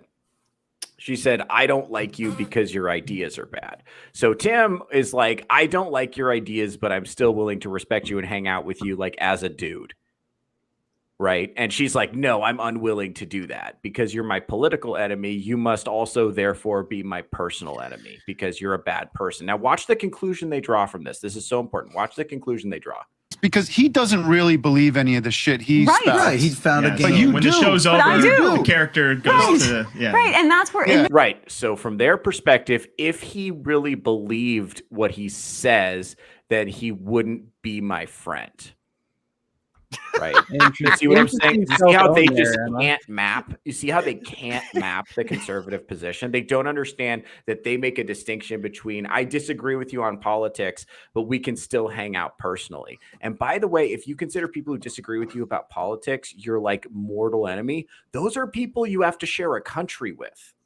Right. And like, listen to the next part. Listen to the next part. This is so fucking critical. Listen to the next part. There's so many people like that. I mean, you would be shocked, like the amount of when the cameras go off. People have said this that Charlie Kirk was like this, like that he was very nice interpersonally, but he goes out there and it's this performance. It's like, no, I'm here because I care about these things. And so when I rejected that offer, that's when he called me a pedophile. Yeah, I don't know what she's referencing with that. The rest of this video isn't that interesting. They're just accusing Tim of calling them pedophiles. I don't know if that happened or not. She looks like she probably is one. So do you see the point I'm trying to make here, though? Do you see the point I'm trying to make here? Like the left views people as enemies, and the right views people as people who are wrong that we could still hang out with. Do you see how only one of those ways of viewing people is compatible with living in a country with a person? Do you see that? Only one of those is actually compatible with living peacefully in a country with a person. So that's bad, right? Because what? Do you see why that's bad? Do you guys see why that's bad? Am I making the point about why that's bad? Because it's bad if they think that. So Theo, you're saying it's bad. It's bad. Go ahead. Okay. It's interesting. It's not. I mean, there really isn't. I don't know. There's not a whole lot to be said about it because we've seen this for years, and drawing it back to the difference between masculine and feminine virtue and the way that men and women respond to it's just on a macro scale because men are willing to provide mercy for their enemies and women clearly are not. Liberals are the same way. They are not willing to provide mercy for their enemies. In fact, they'll stand on your corpse and make fun of you and say, "Yeah, your wife and kids should be next," like we saw with Charlie Kirk. But with a very select few being like, "Yeah, that's wrong." But you have people on the right be like, "Hey, I disagree with you. I think your ideas are absolutely ridiculous, but we can still grab a beer and hang out." But that's also not new to Tim Pool. Tim Pool has always said that.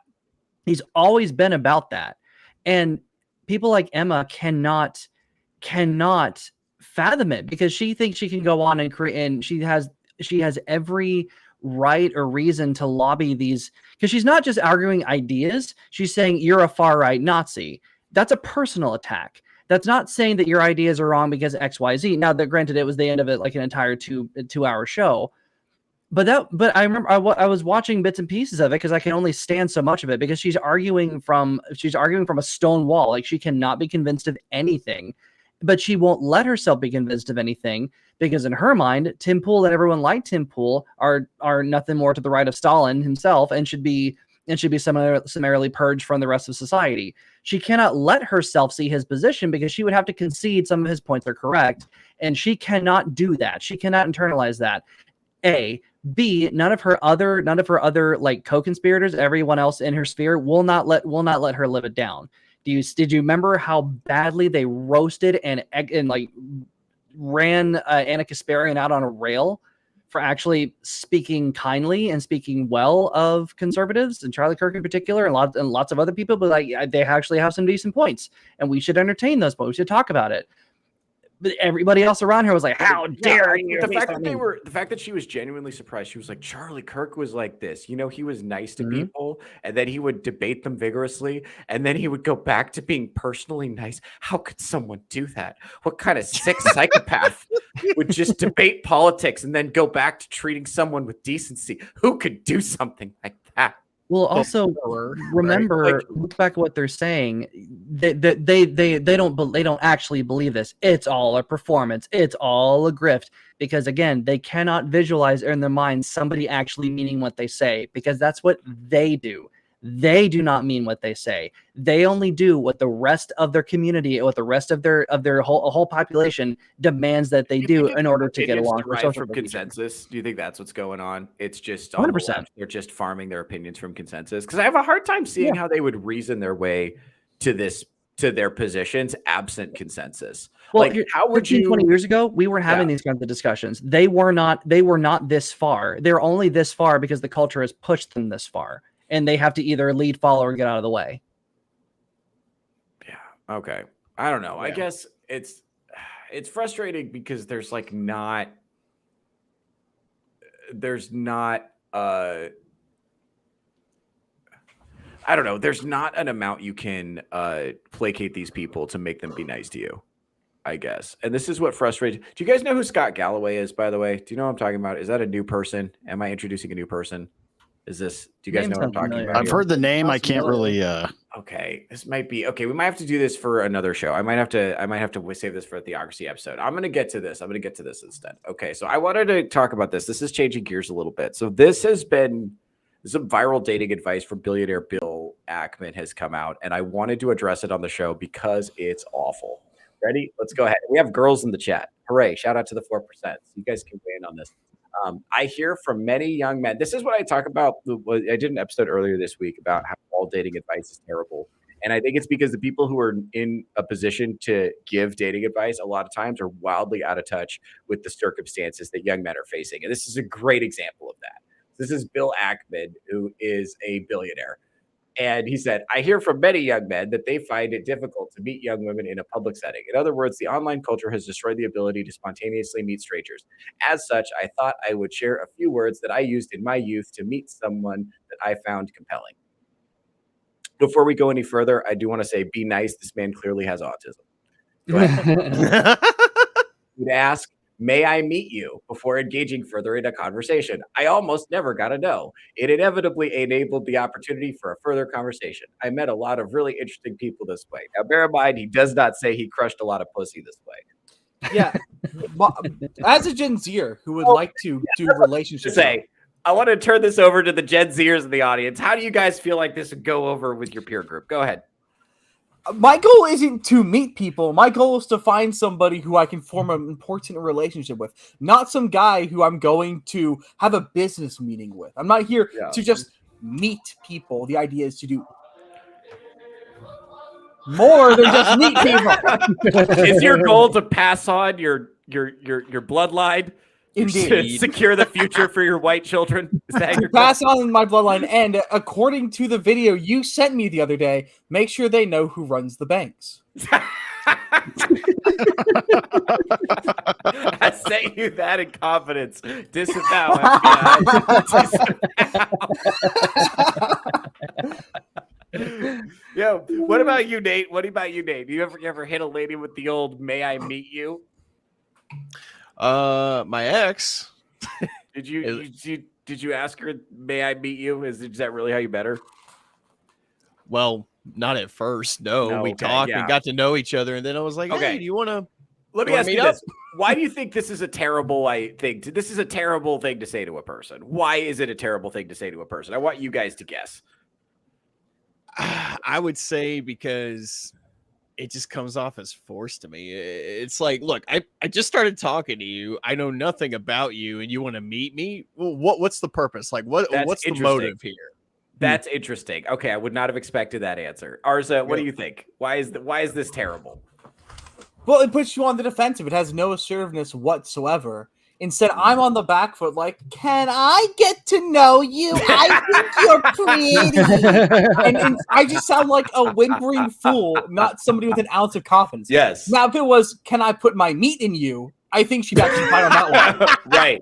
Right. Obviously, we're trying to split the difference between may I meet you and let me smell them feet. You know what I'm saying? We're trying to meet you somewhere in the middle of that. Is that yeah? MSK? This is, what the? no, this is not good. No, this just makes you. Here we go. Oh, we have a woman in the audience. Shout out to Kayla, friend of the channel. It's terrible because it doesn't show you have any leadership skills as a man. Yeah, it's very limp-wristed, I think, is the issue. It's very pussified. And it makes you. It just came off as unsettling to me. Well, okay. And here's the reason it's unsettling is because it reads as insecure. Okay, if you want to start talking to a person, just start talking to a person. See what happens.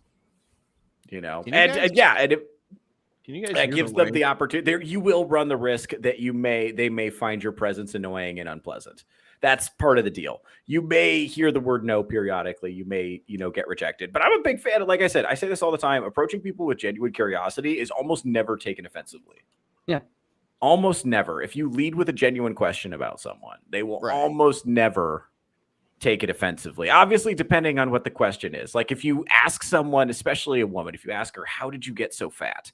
They will not appreciate it. Okay. Even if you mean it with genuine curiosity, because I've wondered, you ever see someone? Yeah, really that's such fat, that's such a turn on. Hey, baby, how'd you end up with a dump truck of an ass? Yeah, it's obviously probably don't start with that. Only works some of the time. But yeah, it will work some of the time. But it'll work with the wrong people.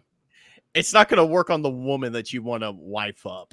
No, yeah, it'll work on the one that you will forget that you were with for one night. Right. Yeah, but like asking permission to meet someone, it makes you sound like a child, not a man. It sounds like a child asking permission to go to the bathroom. It's like not good, and you want to demonstrate that you have that you're like cool and interesting. Honey, and fun to hang I out have with. to shit really bad. Can I go to the bathroom?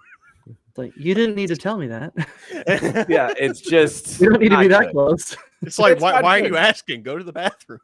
No, and you should, demonstrate that you're a certain. That's like the bare minimum necessary requirement. And the fact is, like, women are just like not gonna respond to you if you come off as like super like weak and timid. Yeah. It's just like not gonna read well because they read that as insecurity and they can smell it. And they're like horses; they spook easy. So if they're like, he's insecure, oh my god, should I be insecure? Why do we need to be insecure? What's going on? What's he trying to do? Why is he nervous? What's he hiding? You're right. Bingo. Yeah. And then, which is ironic because as we learned, from women's patterns of sending letters to killers in jail, if you actually were a serial killer, you will do better than if you're just a regular guy who's insecure. Yep. But noticing we're kind of answering our own question here. That's why the reason why serial killers get all the attention is because it shows there is actually something rather masculine about taking that action. This is a guy who can make a plan and stick with it. Yep. And especially the guy who can get things done. He can execute. Well, he can execute. That's exactly right. But also it showcases he has intelligence to stay one step ahead of the law and not get caught for years, sometimes decades, like the BTK killer. But he was too old to actually get any secret admirers, as far as I know. But like these younger guys, they were staying ahead of the cops. They were actually kind of taunting them. There was something very bad boy and very, very decisive, very like somebody with conviction and with the plan and was able with the spine to be able to carry it out. Listen, women like that. We can judge. It's got a 5-year plan. Don't get caught. Yeah, that's right. And we can judge whether or not that should or shouldn't be true, or you could just take that it is true and you can adapt your strategy accordingly. That's But important. that's also, but isn't that also another showcase of the differences between men and women? Men can far more easily accept the realities of life because we live it every day. Women cannot do that. Women demands that change, and that's not going to happen. Yeah. Well, notice the people who always give really bad dating advice, life advice, financial advice, someone's most likely to back socialism, are all of women or really rich men, because they are the ones in the most privileged position. They don't have to struggle. So I think what you're clocking there is those are people who are upholding the status quo. So it's wealthy men who are like, the status quo is working great for me. I'm wealthy. And, whatever, liberal educated white women they're using as mouthpieces on that particular day. Well, there are people in positions of privilege who don't have to worry about the consequences and the lives of the real world. Yeah. And so thus their dating advice is equally devoid of the real world. And they think they know how the real world works, so they therefore try to give you wisdom and their 2 cents on how they think the world works. And bear in mind, they don't know shit. This guy is a billionaire. So how long do you think it's been since, he wanted to meet somebody who realistically said no to him? I guarantee that he doesn't even wipe his own ass. He probably has someone doing that for him. Yeah. And he doesn't, this is what I'm talking about, is that I think especially for like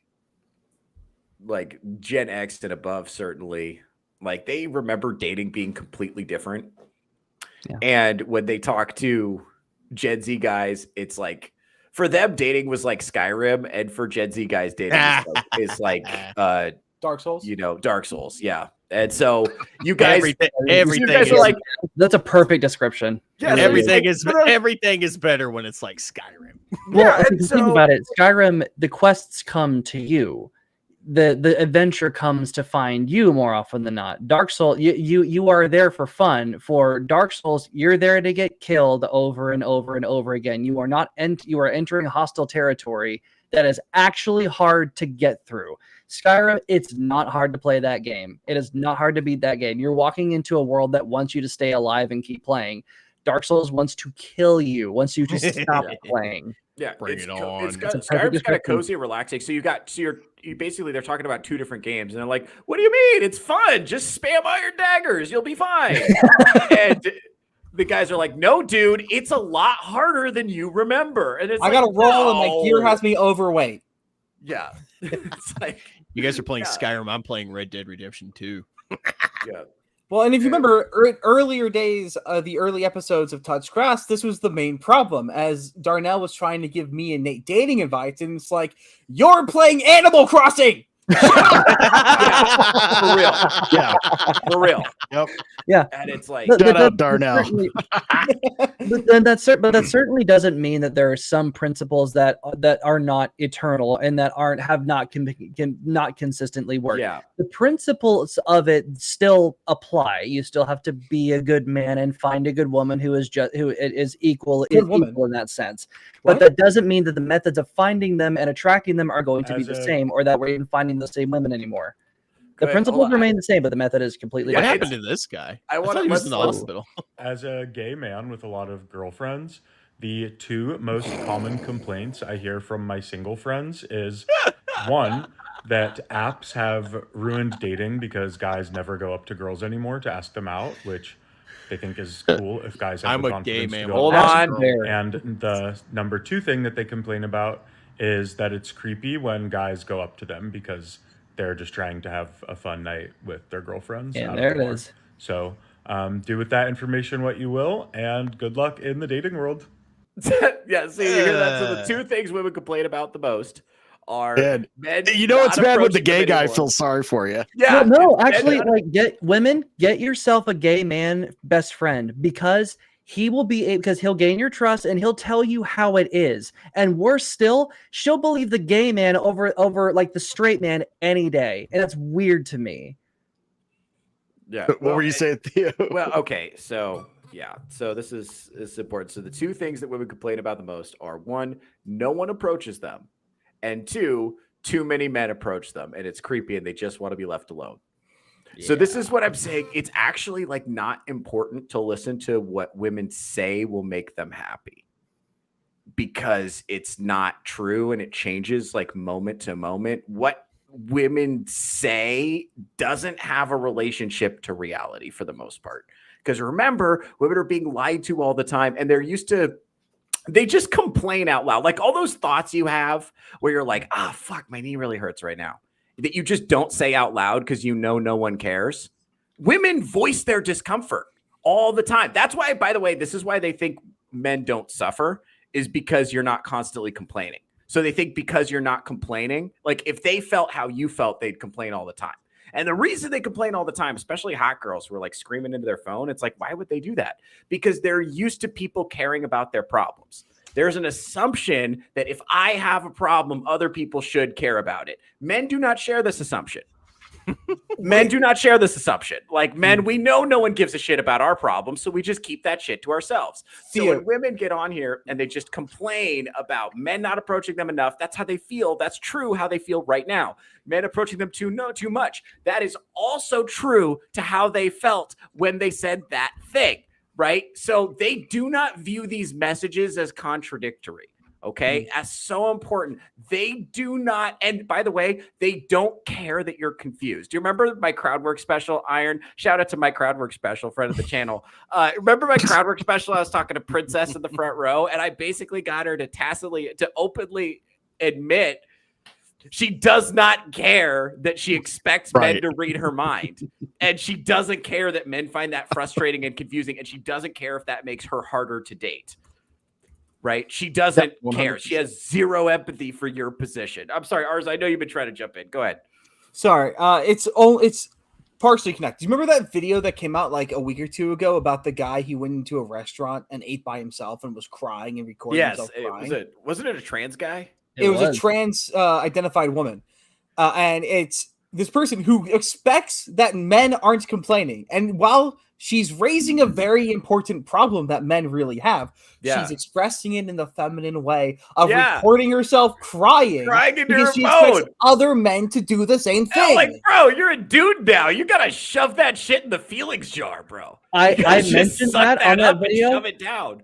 I got hundreds and hundreds of likes on that. Like, it, of course, even when they're supposedly men, they can't not do the womanly thing by recording them crying. That is a female thing. Men don't do that. We suffer in silence. That's how you know this person's trans. I question, did she call the bear and see if the bear wanted to hang out? Hey, boo boo. I got a call from a woman. That's actually a surprisingly good bit, Nate. Surprisingly I did not good. hate that bit. The women coming to picnic baskets. Everyone, give a hand for Full Metal Nate. His bits are improving. Everybody, that was a good little piece of comedy. Come on, Arrow. You have a German marching song button. You don't have an applause button. Yeah. There you go. Yeah, it's right here. Yeah, I would say. Quick reminder. You can hear the middle finger extending. Yeah, and then let's see. Quick, there's one more video I want to get in. Quick reminder, though, I want to jump in. This is Kayla, friend of the channel. As a millennial, I could tell you it's currently like Dead Island, referring to dating being horrible. And it's, that's about right. And one thing I want to say is that like women are not having a good time either in the current dating market. I know it seems like they are, but they're really fucking not. This is probably most affected or probably like self-aware women because they're having a terrible time. It's awful because they have to, they also see the Horrors Say Dumb Things podcast, but then they have to, walk out into the world and deal with the men who are, expecting that from her, she could, ladies. Sorry. Good. She could fix the problems entirely by just asking the guy first. Right. Yeah. But like, they don't want to. That goes against. They don't want to. Like, I don't know what genetic. It's pretty much genetic programming at this point. Yeah. They really don't thought they wanted women to have agency. Okay, and this is the thing. It's like all of this is mate suppression. Like I know even like, and I know it's like really tempting to be pissed at women for doing this because so much of it is their fault. But that's not going to work because they're not going to take accountability ever. So we got to look down upstream at like what caused this. And so I have a video. It's kind of long, but we're going to get into it. And I believe in you guys. I feel like we're good. We're coming up on the end of the show anyway. So this is how we're going to close the show. We're going to have to go to this long time. I don't know if you guys recognize this creator. I see him all the time. I don't know what his name is, but shout out to him. He does videos that I find interesting. Let's go ahead and play. Headlines like this are going to radicalize me. So it says suddenly there aren't enough babies. The whole world is alarmed. So this is about the birth rate crisis. Go ahead. And just wait before you jump in. Wait, make sure you understand what he's saying. Suddenly there aren't enough babies. The whole world is alarmed. Birth rates are falling across countries with economic, social, and geopolitical consequences. I am going to become the Joker. I'm just letting you know now. To be clear, I am not saying that this is incorrect. The data is the data. I'm saying that there is context here. And the context is that when I came into the world in 1975, most of the movies about the future were either dystopias or post-apocalypses. And some of you younger people are going to say, well, of course they were. Climate change is coming. But no, they didn't know about climate change when they made these movies. Like, do you understand that about like the Mad Max franchise? This came about before anybody knew about climate change. That didn't enter public awareness until the early 90s. No, we were told there were only two possible futures. Either nuclear war with the communists or death by overpopulation.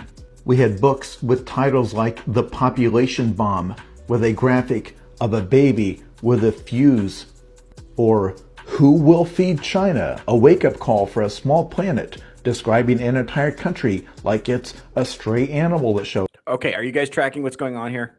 Yeah. So decades earlier, there was a completely different narrative about what was going on with the population. And the government responded by pushing certain messages in the media. And we're going to get into that as the video progresses. Go ahead.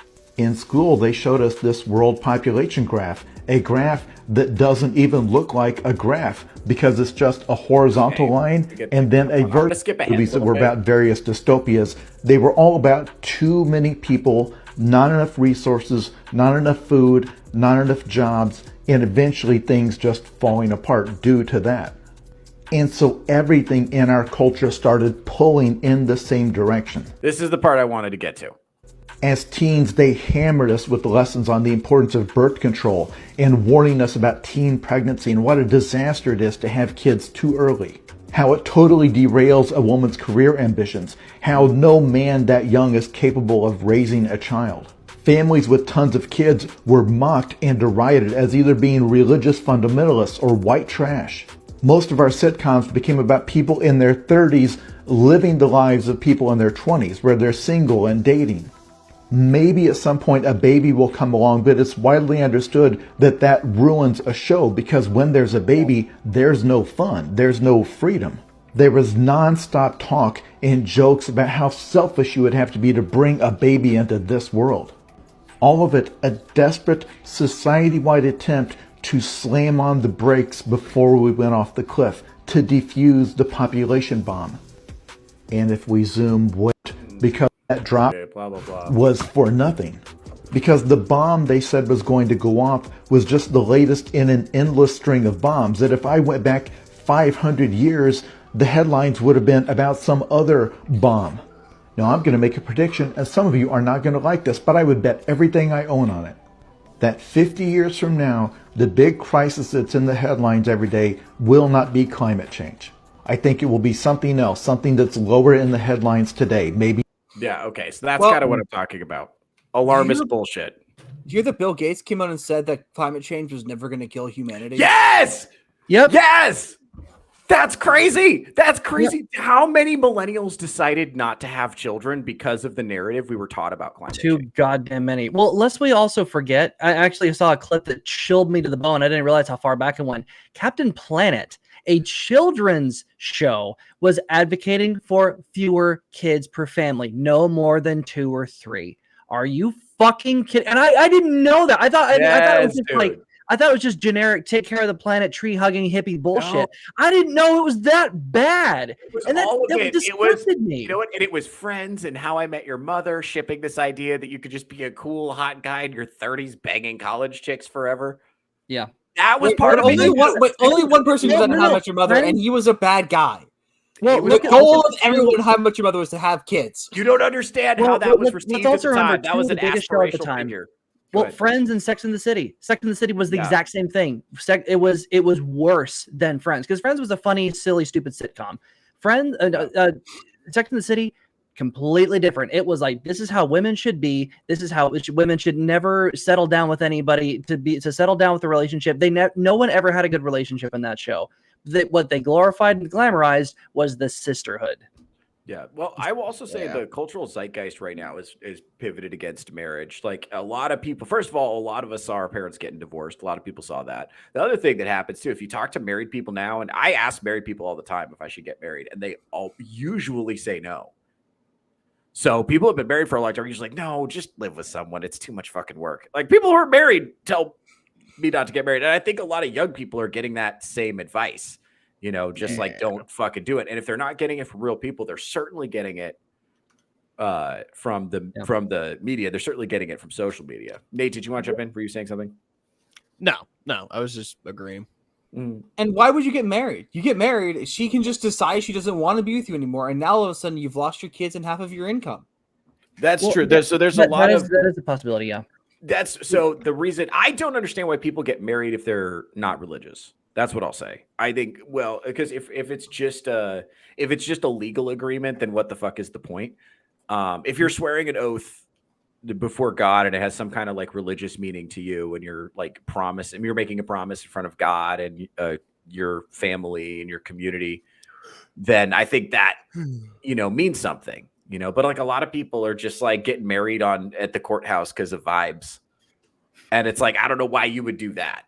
Because if it's just a government contract, I don't know what the fuck you can't be required to present in court against your spouse, and you don't have to deal with as many loopholes when it comes to doing with wills if you do it in court. Yeah, that's true. Yeah, there's lots of legal and legal and tax benefits to marriage for sure. So there's definitely a benefit. It's just it's different. Does the benefits outweigh the risks that ours is talking about? Especially, well, that's actually people are so frivolous. Well, that's actually what's interesting to note is that a lot of the risks of marriage are certainly being publicized and presented in a way that it never has been before.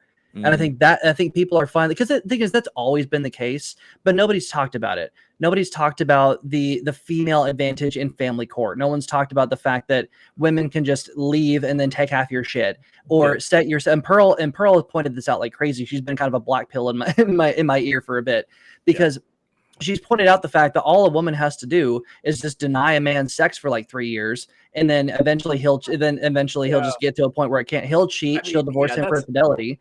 That's a narrative for sure. I'd say that narrative is more a method, but it's certainly easily believable. So we've definitely been turned on to the risks of that women pose to marriage, and the women are definitely been thrown off the pedestal, and we're kind of still grappling with how to deal with women as equals and not as these unattainable angels that we're just lucky to be around.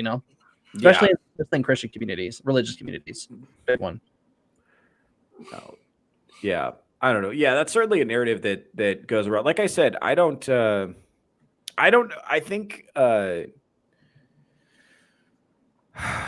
don't know. Like I said, I don't understand why people get married for secular reasons. I don't know if there is one. I think if you're religious, then go for it. But if it's just going to be a secular document, I'm not really sure why people do it. Other than, I mean, I understand like there's certain legal incentives to do it, but I mean, why?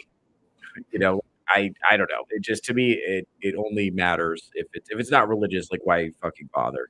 To me, I don't know. And I think a lot of people more people are becoming religious, I guess. So that's good. But there's plenty of messaging. I would say the dominant messaging in the culture right now is don't do it.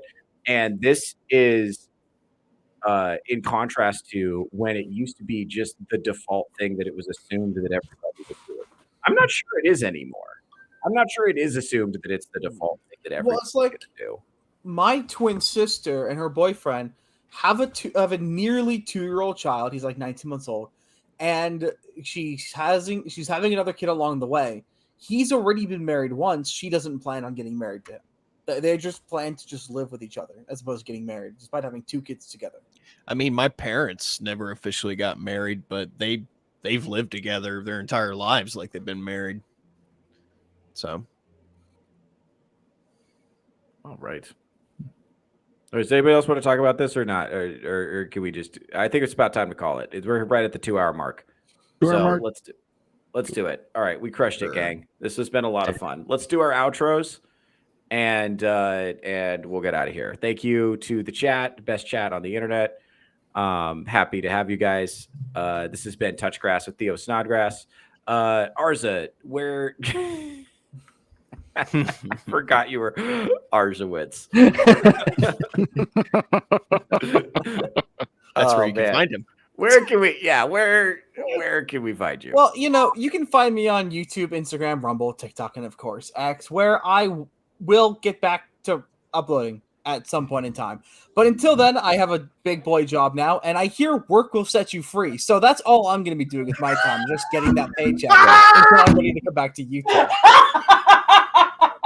Sure. Yeah. Sure. I'm glad Strider got the joke. Wow, that caught me off guard, man. That was good. All right. Well, Strider, a man recently set free by work, I assume. What are you getting up to? You can find me on Touch Grass and also on the Weekly Rogues Gallery. I will not be there tonight. I'm actually hanging out with some friends, and I won't be there next week because I'm going to be gone for Thanksgiving. But but it's after the holidays, I'll start making consistent appearances there. But that's where you can find me. All right, that's awesome. And Full Metal Nate, I know you've got some stuff coming up. Don't you have a D&D game coming up with some handsome people in it? Yes, I do. You can find me at Full Metal Nate on YouTube, Rumble, and X. Like Theo pointed out, we are running Curse of Strahd tomorrow night at 6 p.m. EST. The party is currently locked in a situation involving some hags that may or may not be turning kids into pastries.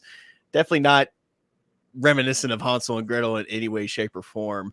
But our resident bard, Butterscotch Ballynook, is currently in the shitter. So this is going to be interesting. But if you want to come see all that chaos, like I said, you can come check us out at 6 p.m. EST tomorrow night.